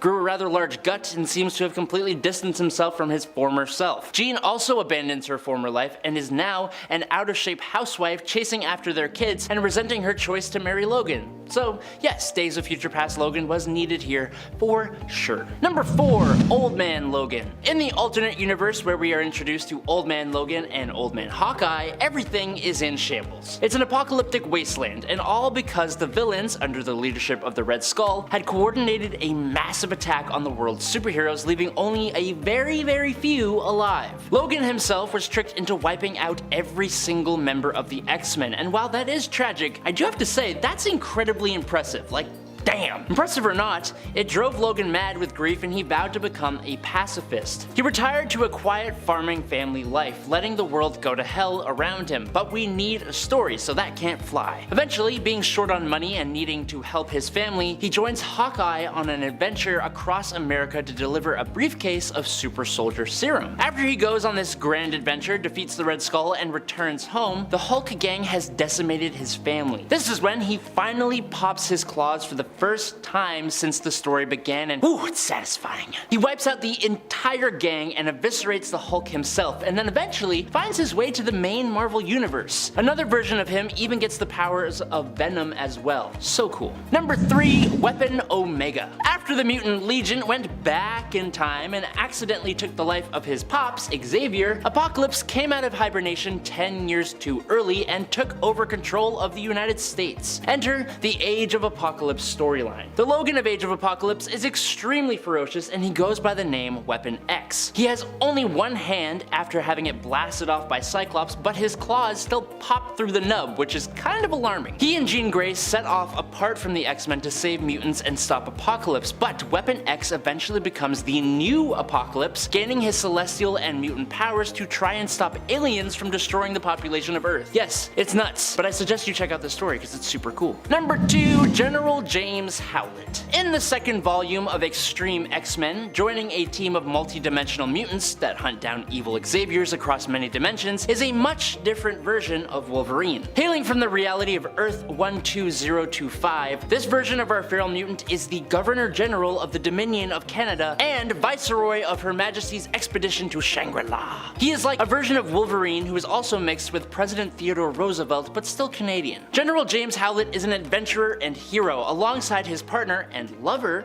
the demigod Hercules, or Heracles if you prefer and want to get smarmy in the comments. These two shared a love that was built after years and years of working together, and their bond was so strong that Herc gave James a super cool upgrade in the form of a skeleton made of adamantine, which is a godly golden metal even stronger than adamantium, making Wolverine completely indestructible and immune to telepathic attacks. Unfortunately, due to the god on mortal nature of the relationship, the Greek Greek gods banish the pair to Tartarus, where they fight hordes and hordes of lost and damned souls for like 4 years. His penchant for big boons and affinity for political service make him a fun take on this character, and the beard? Oh, it's classic. And in at number 1 is Phoenix Logan. The Phoenix Force embodies life in the Marvel Universe. It is incredibly powerful, and when it chooses a host, that being becomes a force to be reckoned with, which is funny how it always seems to happen to characters who are already pretty damn unstoppable by themselves. Old Man Phoenix is an alternate reality version of Wolverine from Earth 14112, which features a story that is actually revolved around Old King Thor. Now, Wolverine's past resembles his Earth 616 counterpart, but it's a little different, because after Loki destroyed everyone on Earth, including Wolverine, the Phoenix Force chose Wolverine as its avatar, resurrected him, and granted him its powers. So what we have here is Wolverine's regenerative healing factor, retractable adamantium claws, and enhanced senses combined with the Phoenix's psionic powers, cosmic pyrokinesis, and flight. These factors come together to make him one of the most powerful entities in his universe, even more powerful than Old King Thor himself. Number 10. Noir. In Marvel's Noirverse of Earth 90214, the X-Men are actually troubled youth and delinquents who are brought together by Charles Xavier, a controversial psychiatrist who believed that sociopathy was the next state of human evolution. Instead of attempting to redeem the youth whom he took into his school, the Xavier School for Exceptionally Wayward Youth, he worked to train them even further in their criminal arts. While some of them were exceptionally dangerous, at the end of the day, this version of the X-Men were just young criminals who were humans. So, yeah.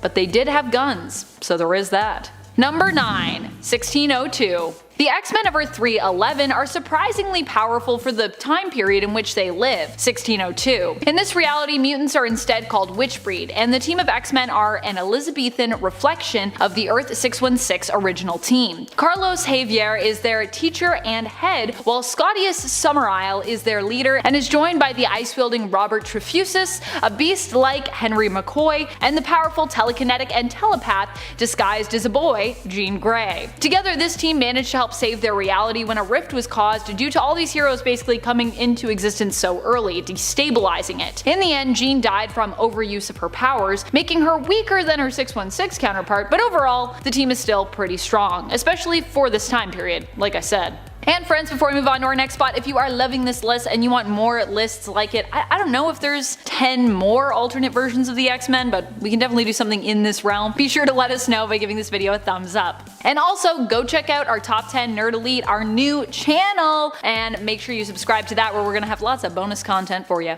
Number 8. Earth Z. The X-Men were some of the last heroes standing up against the zombie horde on Earth 2149, or Earth Z. While Professor X was quickly devoured, Magneto stepped in to become the leader and encouraged the X-Men to fight to kill their opponents, as opposed to just, trying to hold them off. Otherwise, he warned the heroes would easily be overcome. Gone were the days of fighting to incapacitate their enemies. Wolverine himself seemed very much on board with this, and when Nick Fury called a meeting of the surviving heroes to explain the situation on the S.H.I.E.L.D. helicarrier, many of the X-Men could be spotted amongst their numbers. Surviving in Marvel Zombies even just for that initial wave is pretty impressive, considering how many iconic and powerful heroes didn't make it. In fact, when they're with Nick Fury, I'm pretty sure I counted 9 of them, which I think is pretty impressive. Number 7. Days of Future Past. The X-Men team from Earth 811 didn't do too hot, and ultimately ended up trapped in a post-apocalyptic situation where the world was ending and Sentinels were killing just about everything. Although they ultimately failed in their attempt to travel to the past to fix it to save the future, with Rachel Summers transporting Kitty Pryde back in time to the body of her younger self, Kitty still found a way to save the day when she returned as Widget, and with help from an alternate Excalibur team and alternate Rachel Summers, deprogrammed the Sentinels, turning them into protectrons of a sort who would work to defend the mutants instead of destroy them.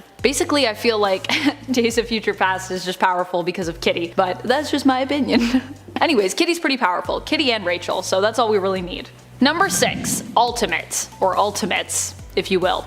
Earth 1610. In the ultimate reality, the X-Men were born out of a break between Professor Charles Xavier and Magneto's Eric Lehnsherr. Here the two were friends and like-minded individuals for a time who together founded the Brotherhood of Mutants. They lived together with their students in peace and harmony on the Savage Land, until a falling out drove them apart, due to Magneto believing in ruling humankind and Xavier disagreeing with that. Magneto was the one responsible for Professor X losing his ability to walk and ending up in a wheelchair, and Professor X ended up creating his own mutant group called the X-Men. Later, during the X-Men's fight against Magneto during Ultimatum, many members of the team died, but a few of the most powerful did manage to survive. The team members that survived included Jean Grey, Kitty Pryde, Colossus, Rogue, Iceman, and Storm. And I think that was pretty much it, actually. Ugh. Number 5. Kitty Pryde. Kitty Pryde, as we know her, is known for her ability to phase herself and others through solid matter. She also has the ability on Earth 1610, but in this universe she discovered she can also minimize the negative space around her atoms, becoming super dense and granting herself extra dimensional mass, giving her enough strength to smash through concrete and metal and punch Spider-Man through the air, making her as hard as diamond and able to withstand attacks from the Phoenix, and making herself weigh 90 tons at peak mass. But that's as well as her phasing ability, which can allow her to walk on air and water. And that's before her exposure to Giant Man Serum to fight Galactus that leveled her up even more, allowing her to increase in size and gain a healing factor. Definitely one of my favorite Ultimate X-Men, and not just because of her romance with Peter Parker. Alright, number 4, Storm. The Omega level mutant known as Storm has a little bit of a different backstory compared to her main universe counterpart. On 1610, Aurora Monroe was an immigrant from Morocco who was found by Professor X living in Athens, Texas, where she'd been stealing cars for a living. When she took a 1978 Mustang for a joyride, the police finally caught up with her and Aurora used her powers to create a lightning storm to escape. Unlike her main universe counterpart though, she didn't have the training yet to control her powers to such a high degree and put some children in danger when she summoned the lightning storm, which eventually allowed the police to catch her. Xavier sent Jean Grey to convince the Athens authorities that Aurora was actually an FBI agent and that she was sent to relieve them of the mutant, and she went on to join the X-Men. She is much more sarcastic and rebellious and also had relationships with both Beast and Wolverine. She didn't just create storms, she created drama. Number 3. Iceman. In the 616 reality, Bobby Drake, aka Iceman, was one of the original X-Men and has achieved the classification of Omega level with his powers of cryokinesis and hydrokinesis. Now, in the Earth 1610 reality, he is actually one of the youngest members of the group, and it's almost as if he was kind of given a power boost. I know that doesn't make sense. How can you like boost an Omega level character? You can't. But he wields his powers in more interesting ways. He has always been able to transform his body, but he also creates gigantic ice trolls and ice walls.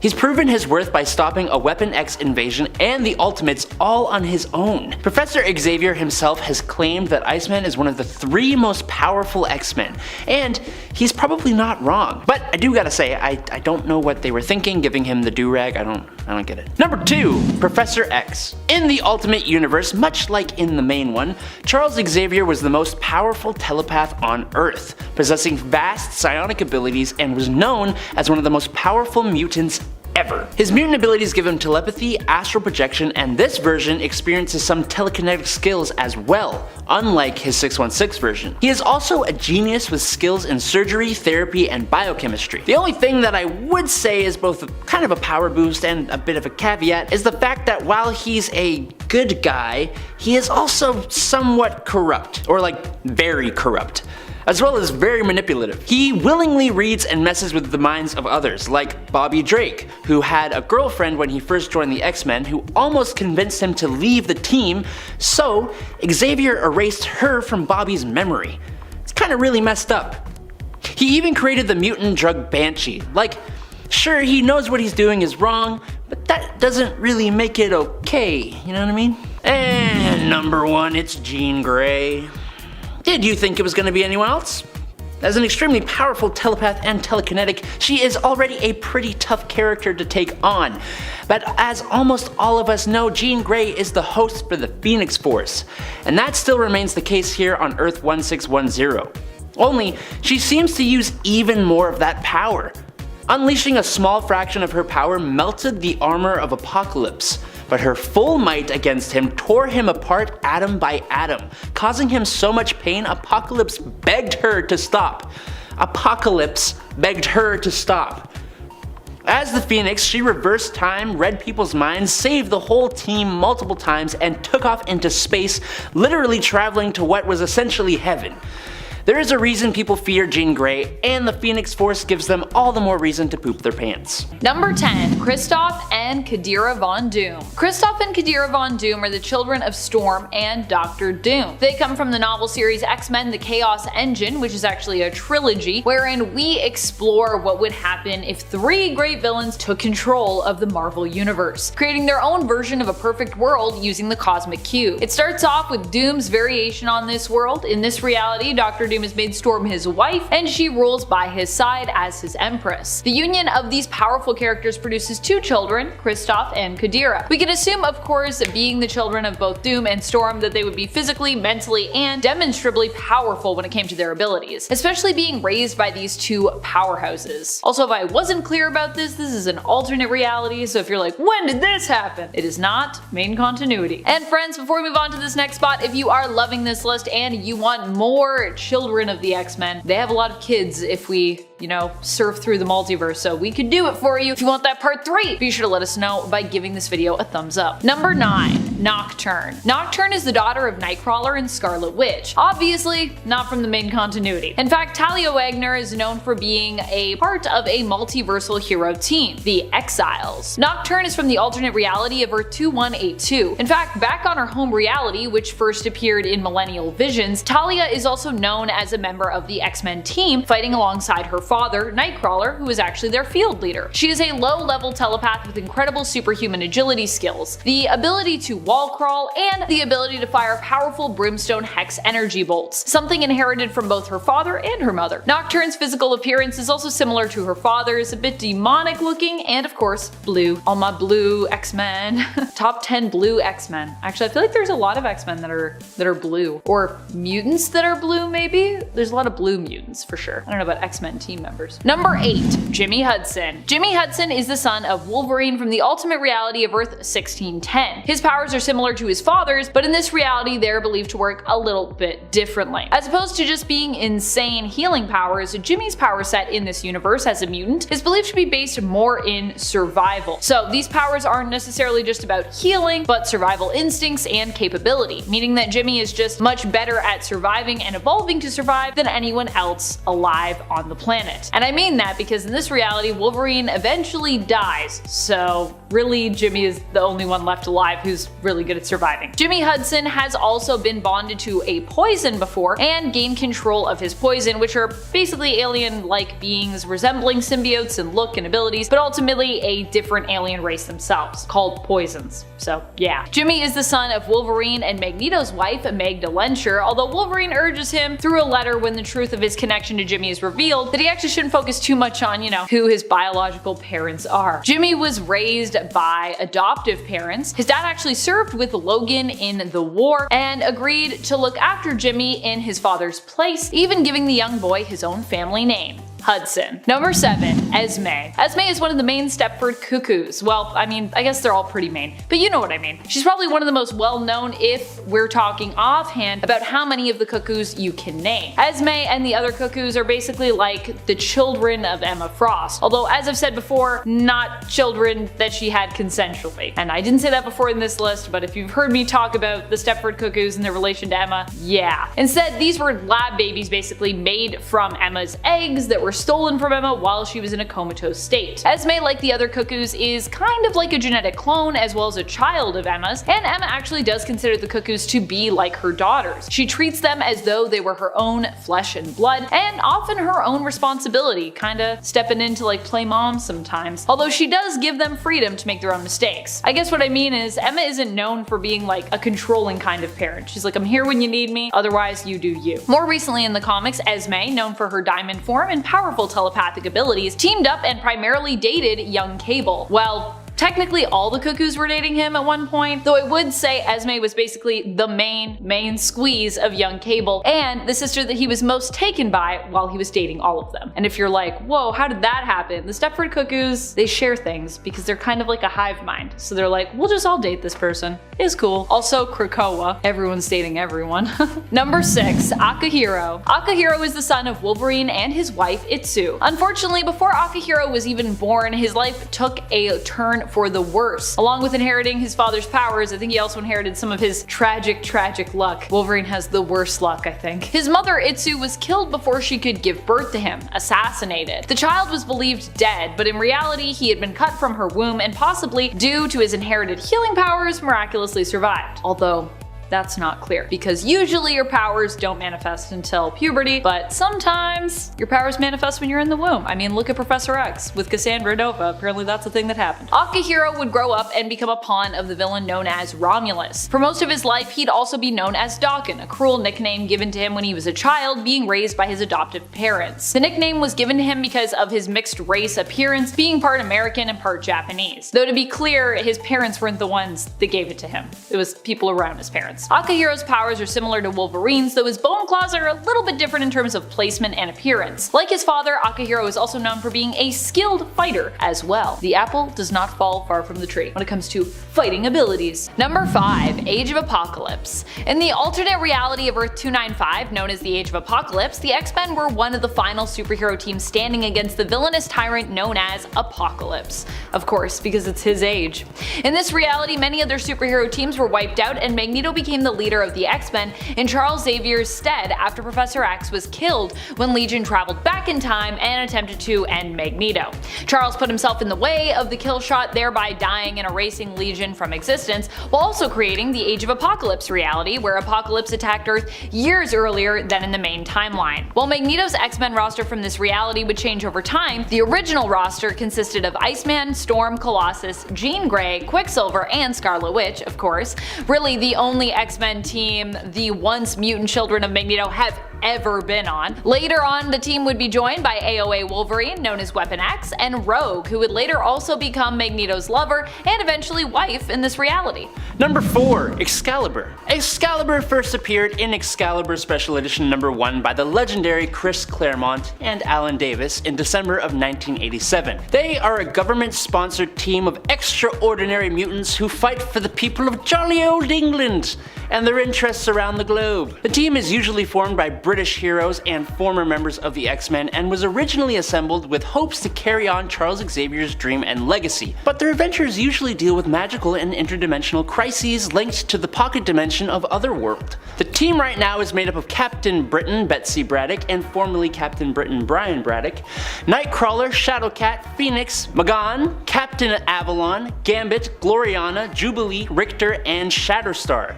But the team has included awesome heroes like Black Knight, Colossus, Dazzler, Juggernaut, Lockheed, Moira McTaggart, Rogue, and Sage, and was reformed under Apocalypse as a mutant diplomatic organization in Krakoa, the UK, and in Otherworld. One of the best X-Men adjacent team variations ever, in my humble opinion. Number 3, X-Force. In principle, X-Force should be one of the most powerful teams out there because they usually aim to kill. But there are some other teams on here that are known for having simply more Omega level mutants on their most powerful rosters, which is why I hesitated to put X-Force too close to the top, although they're pretty up there still. X-Force initially, though, started as Cable's team, who himself is known for being on the verge of Omega level, possibly the techno-organic virus being one of the main things holding him back from that status. The X-Force was originally Cable's Black Ops team, used for taking out those he deemed threats to the timeline, but would later become more known as Wolverine's team, and at one point was also Sabretooth's team. Currently in the comics, X-Force is actually more thought of as Beast, aka Hank McCoy's team, although Wolverine is still a major player on it. There was a recent incarnation of the team that included Omega level telepath Jean Grey on its roster as well. Number 2, Multiversal X-Men. Gonna be honest here, this one's a little wacky. As an example, at one point the Kurt Wagoner on the team used a collection of hundreds of disembodied Professor Xavier heads to search the multiverse for a habitable planet for the population of Earth 12245. And then he teleported them all to that new world. That alone puts the team high on the list, but the other other members just bring the team comfortably to the number 2 spot. A Wolverine that was Governor General of Dominion of Canada, who was in a romantic heroic duo with the demigod Hercules, who gave Wolverine adamantine bones, and who was also on the team. Emmeline Frost Summers, who was granted the immortality of a goddess. Kitty Pryde, who goes by Shadow and is as equally powered as her 616 self. A genius disembodied head of Xavier, that's by itself. Corporal Scott Summers, who fought in and ended the American Civil War in 2 weeks, having dispatched about 6,000 Confederate soldiers. And regular old Dazzler. They came together thanks to the villain Savior, but fought against 10 evil Xaviers, including a Witch King and Cthulhu Xavier, that were trying to destroy reality. Number 1. The Five. The Five have to be one of the most powerful mutant teams to have ever existed at this point in the main continuity, or if not, they would still have to be pretty high up there, I think. The Five are an offshoot mutant team whose job it is to make sure that all mutants are brought back to life. They were brought together to bring back all mutants who had ever passed on previous to the present time and age of the X-Men. Their ranks include multiple Omega level mutants, and they have literally mastered control over one of the most powerful governing principles of the cosmos, that of life and death. I know, it's pretty crazy. Their ranks include Hope Summers, Elixir, Proteus, Egg, and Tempest. Coming in at number 10, we have the bloodthirsty vampire Wolverine. In an alternate universe where vampires have launched an all-out assault on the United States, most of the X-Men are bidden and mind-controlled by the Lord of the Vampires, Dracula. Unfortunately for Dracula, however, Wolverine's healing ability allows him to regain his own mental control despite becoming a vampire, and thus is able to overthrow Dracula and become leader of the vampires. Consumed by a bloodlust that amplifies his already pretty frightening rage, Wolverine and his vampire army are able to wipe out most other superpowered life on the planet, only finally being defeated by the combined forces of Doctor Strange and the Punisher as a vampire hunting combination. Coming in at number 9, we have the evil Iceman hailing from the Age of Apocalypse universe.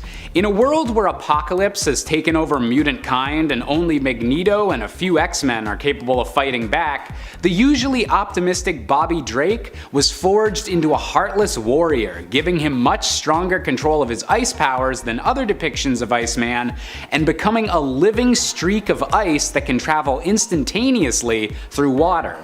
This version of Iceman would eventually betray his teammates and ally himself with Dark Beast, and was only eventually able to be defeated by having his head shoved inside of a furnace, which I guess is one way to kill an ice-based villain, but geez, that's a little bit overkill. Coming in at number 8, we have the brainwashed Wolverine of Earth 14850. At one point in the regular Marvel universe, Wolverine was captured and brainwashed by Hydra in order to assassinate the Avengers, but luckily was able to be deprogrammed before he did any real damage. On this alternate Earth, however, the deprogramming never took place, and Wolverine's killing spree of superpowered heroes was able to last for months. Armed with all of his incredible abilities, absolutely no remorse, and the addition of Hydra-developed teleporting technology that nullified even Wolverine's usual weaknesses, and this was a horrifying enemy that even the Avengers couldn't handle. Coming in at number 7, we have Basilisk, the twisted, mask-wearing variant of Cyclops.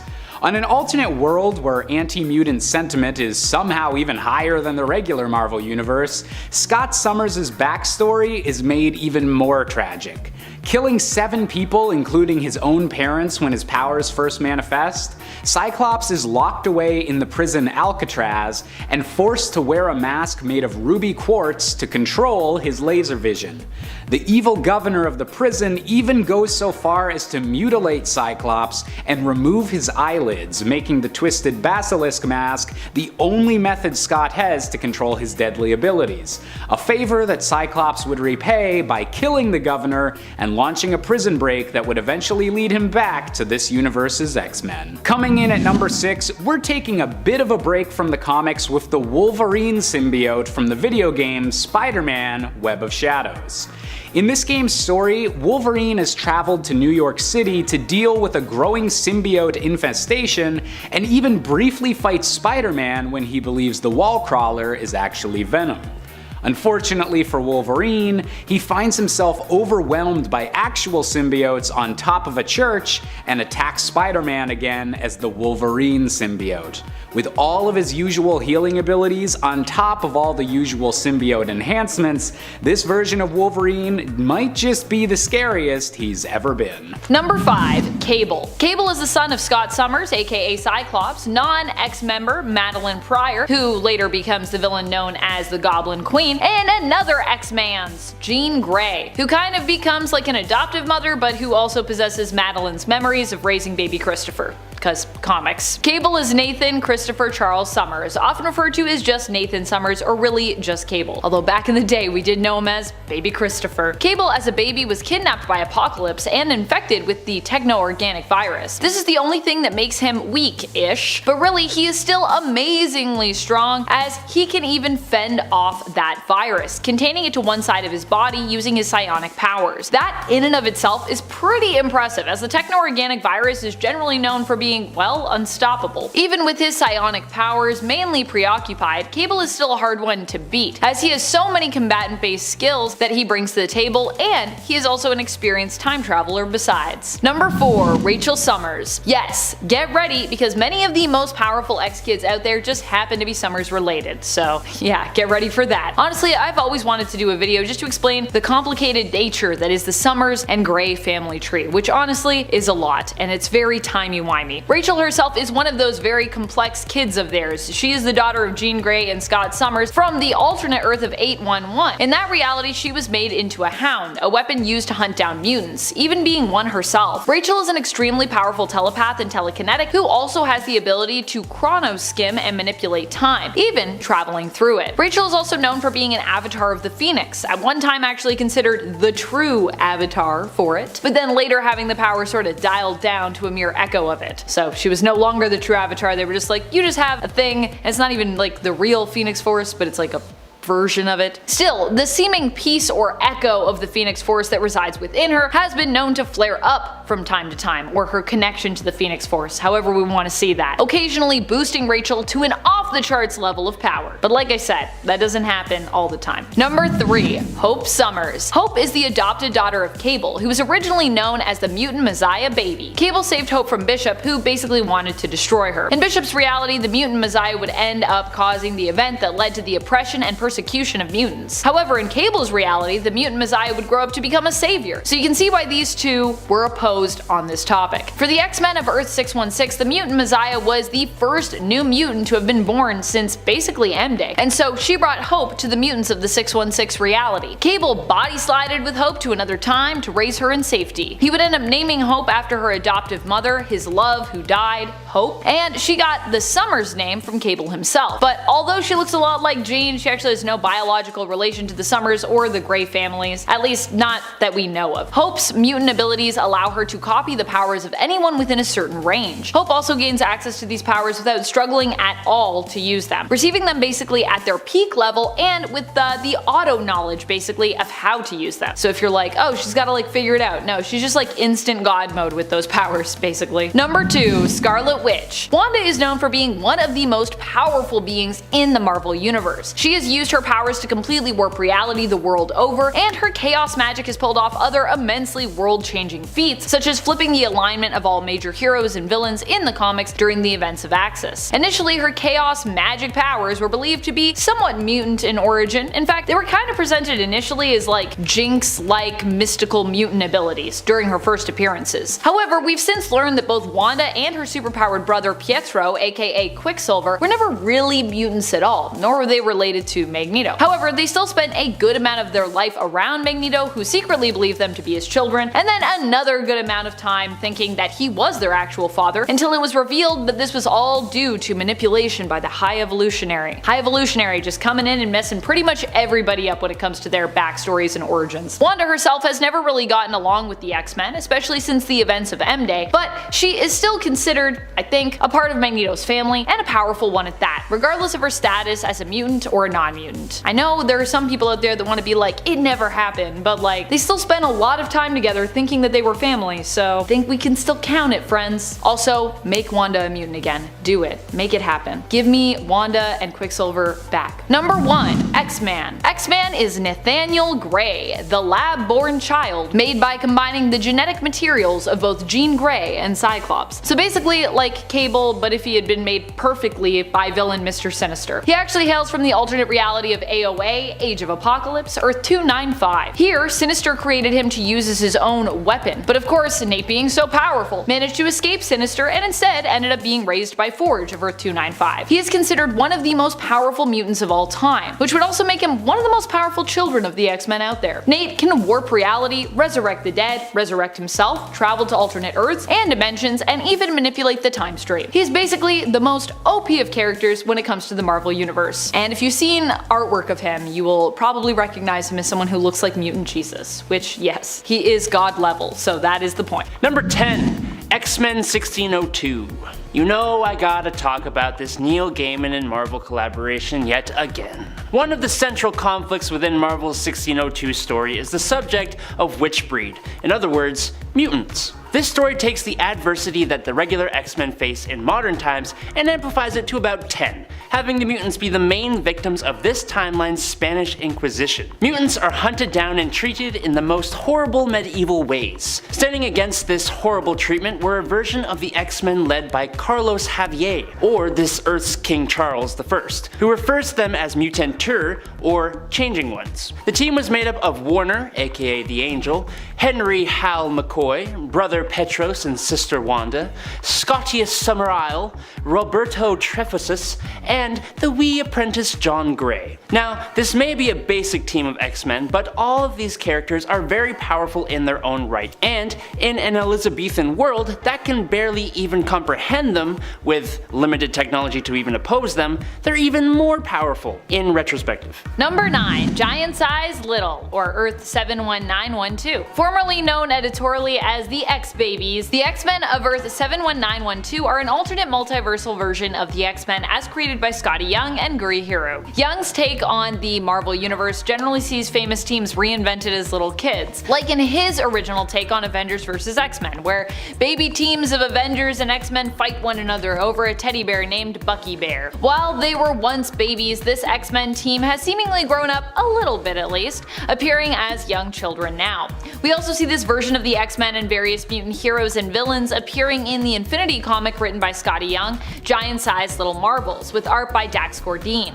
While this team is technically just kids, that doesn't mean they aren't capable of making powerful moves. It just means that their world is governed by more kid-like and kid-friendly rules and confines. However, I have no doubt that the giant-sized little X-Men could still kick butt in other universes as well, should they need to. And friends, before we move on to this next spot, if you are loving this list, please head on over to Facebook, where you can also show us some love by clicking that like and clicking that follow and all of the Facebook stuff. Number 8. X-Men 2099. As the fourth incarnation of the X-Men in this universe, with basically no connection to classic characters or plot threads other than being inspired by the ideas of Charles Xavier, the nature of the 2099 X-Men team created by John Francis Moore and Ron Lim, first appearing in X-Men 2099 #1 in August of 1993, makes them one of the most creative and interesting versions of the team ever. The team comes together at the end of the 21st century, led by Desert Ghost, who has the ability to break down molecular structure with his left hand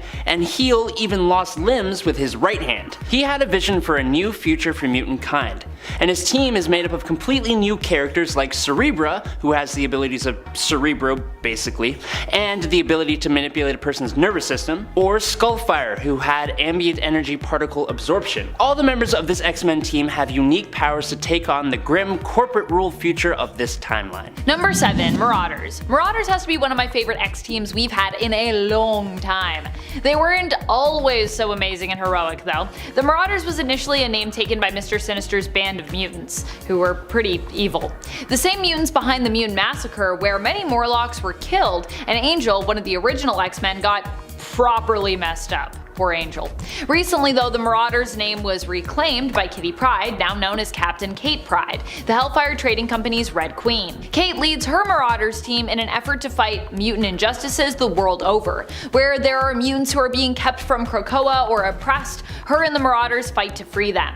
They also operate in trades, making deliveries the world over to ensure Krakoan-based goods and products like medicine and whiskey are delivered to Krakoa's trade partners. Number 6. Asgardian X-Men. In What If number 12 from 1990, we get a little taste of what would happen if the X-Men had stayed in Asgard after their adventure during the Asgardian Wars in X-Men Annual number 9. Cyclops puts the X-Men to a vote, with the winning majority deciding whether to stay in or leave Asgard. Now Loki sent the losing majority home to Earth while allowing the winning majority to stay in Asgard. The result is an Asgardian X-Men squad that disperses among the Asgardian society, and it is so cool. Nightcrawler becomes a member of the new Warriors 3, or I guess 4. Sunspot becomes an Asgardian warrior, Danny Moonstar becomes a member of the Valkyrie, Ilyana Rasputin becomes the Enchantress, and above all of that and more, Storm becomes the goddess of thunder, with a version of Mjolnir becoming one of the most powerful versions of Thor in the comics ever. The X-Men becoming gods of Asgard with all the support of the already existing gods?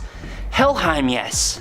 Sorry, that's a bad joke, sorry. Number 5. Xandra Naramani. Xandra is Professor X's daughter, who is created out of his genetic material and that of his lover's genetic material, the Shi'ar Magistrix Lilandra Naramani, after both of them were believed dead. As such, Xandra grew up to become Shi'ar royalty and also spent a good amount of her life hunted because of this, with various parties attempting to use her for their own means. Xandra is an extremely gifted telepath. She can manipulate others' minds, read minds, and can create hyper-realistic telepathic illusions. Number 4. Ruby Summers. She was the X-offspring used in our oh-so-clickable thumb for the part 1 to this list, and although she was on my extended list for that part 1, my long brainstorm that I came up with, I didn't get around to talking about her because I kind of reached a point where there were too many Summers children on that list, and I was like, I don't want to make this a top 10 children of Cyclops. We got that list, and also that's not what this list is. What can I say? Sykes got strong genes. That's why Mr. Sinister is so obsessed after all and is known as the #1 fan of the Summers Club. Scott Summers is Ruby's dad in the alternate reality she hails from, and Emma Frost is her mother. This makes Ruby fairly powerful, not at the level of Hope or X-Man, but still pretty impressive. She's also super cool looking, which is an added bonus. Ruby hails from the alternate Earth of 1191, the home reality of famous X-Men ally Bishop. Ruby is also capable of emitting optic blasts like her dad and his brothers, but she has more control over when and how she emits these blasts, unlike her dad who's like, I literally need a visor. Ruby also comes with her Ruby form, which like her mother's Diamond form, grants her invulnerability and pretty much immortality. Number 3. Olivier Raven. Olivier Raven is legally known as Olivier Lebeau, and is one of the alternate reality children of Gambit and Rogue. Honestly, I feel like there are not enough of these kids out in the multiverse. I don't know if that's just me. For a couple as famous as Gambit and Rogue, I mean, you would think that we'd have a lot more kids from them, at least through the multiverse. Though admittedly, I'm not quite sure that Rogue and Gambit are really the kid having type, at least from what I've seen in the main continuity. They seem pretty content with just having their fur babies right now. So maybe they just aren't super into having kids as a family. Olivier hails from the reality of Earth 41001, the reality of Gen Next, a group Ollie is part of. He has powers similar to his mother's, except he has better control over them and is able to choose when and how much power, life energy, and memories he absorbs via physical contact, or doesn't absorb in cases where he just, wants to make physical contact without using his powers. He can also absorb powers on a more permanent level, although he has less control it seems over when this happens. Like his father, he also seems to have some charm-based powers. Either that, or he's just charming. Number 2. Proteus. Proteus is the son of Moira McTaggart, who before I would count more as like an ex-ally, but with recent revelations we can definitely consider her a member in the same way we might consider someone like Charles Xavier. It turns out that Moira herself was a mutant this whole time, possessing unique reincarnation powers. She has also been known for being a leader and teacher of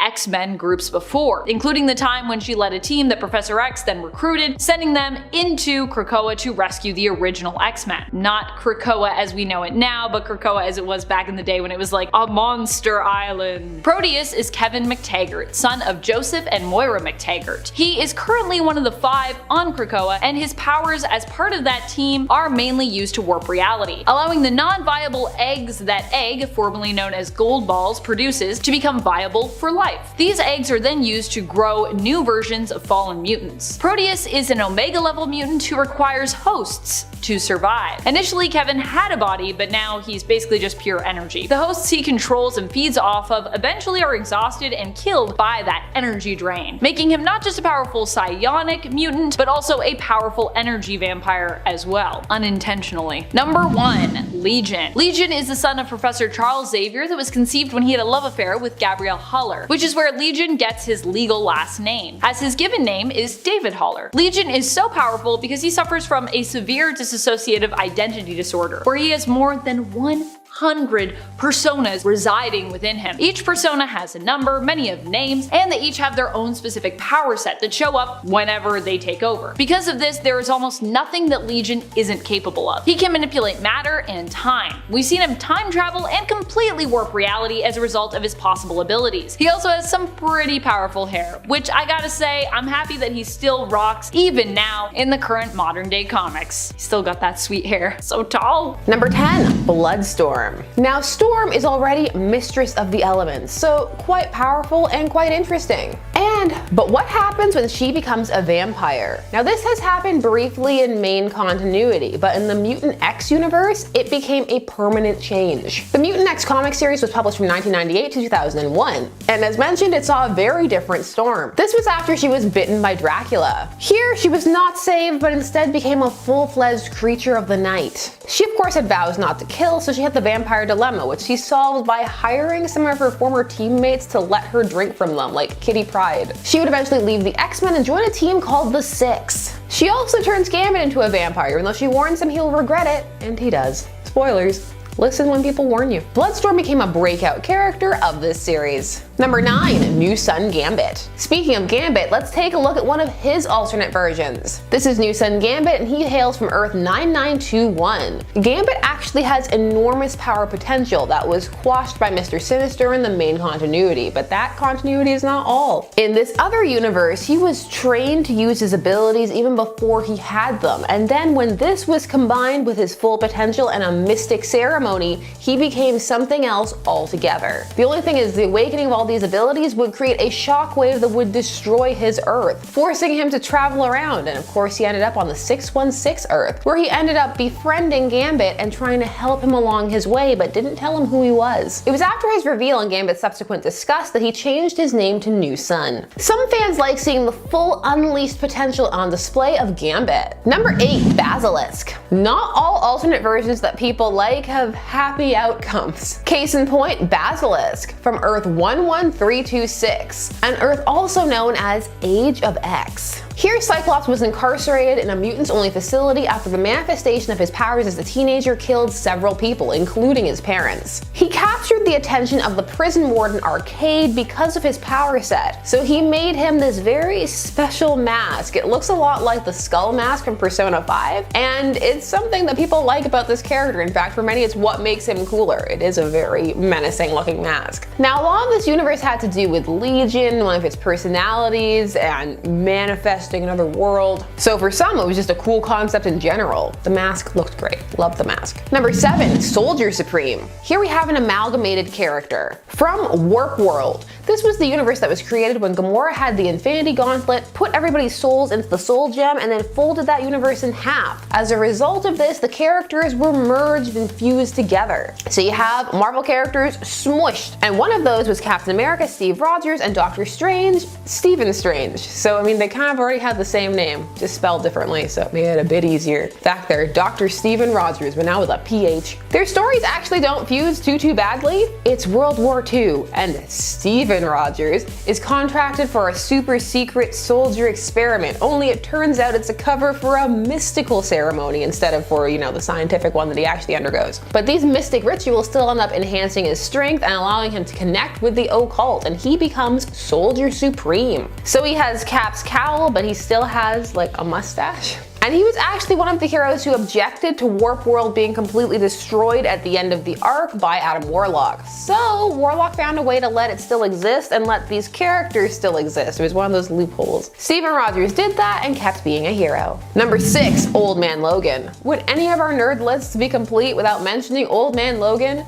Yes, they would, but it just keeps coming up. It's a staple here on Top 10 Nerd. Well, this story is one of the most popular alternate universe stories out there, and it has a famously gross confrontation between the Hulk and Wolverine, or Logan, because he's not Wolverine anymore in this story. Here we have a grizzled old man Logan fighting his way across a supervillain-controlled America, trying to keep his claws sheathed after what he did, which, spoilers, was somehow managing to kill most of the X-Men. This was because he fell for an illusion created by Mysterio.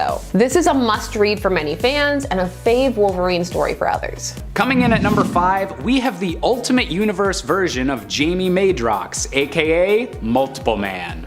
Multiple Man's powers have always been a bit overwhelming, with the ability to seemingly create an unlimited amount of duplicates of himself as long as they're generated one at a time.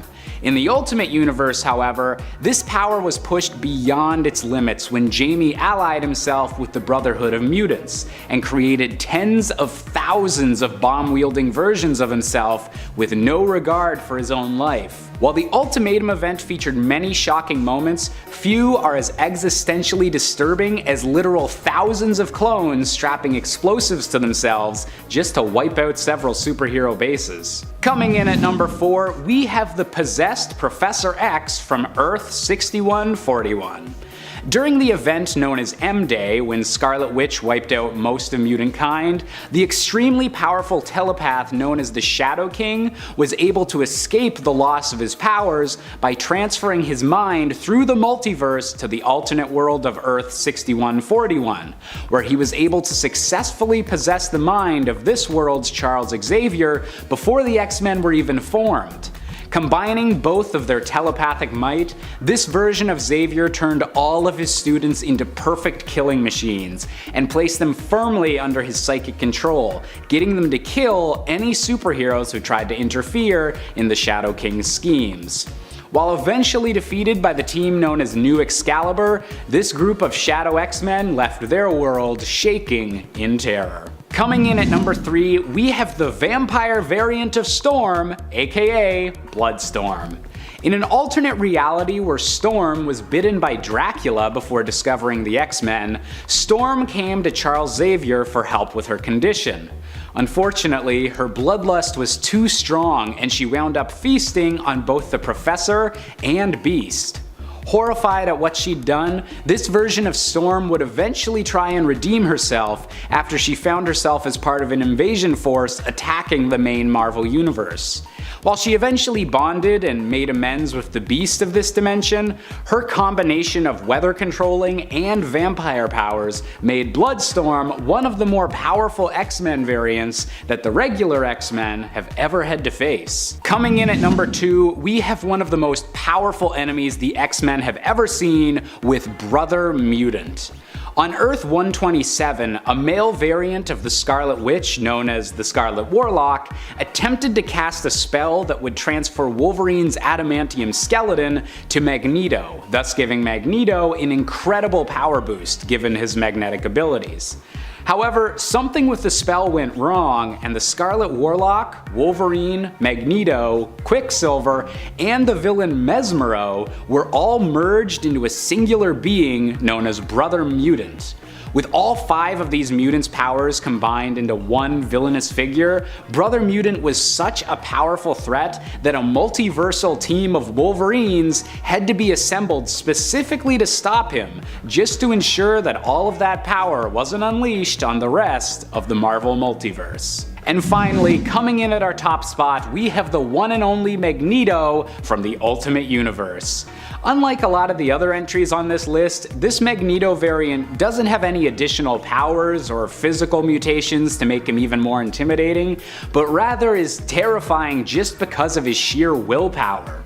This version of Magneto is much more cynical and dark than the complex figure of the regular Marvel Universe, and when he believed his children had been killed by Doctor Doom, Ultimate Magneto was furious enough to begin a global genocide.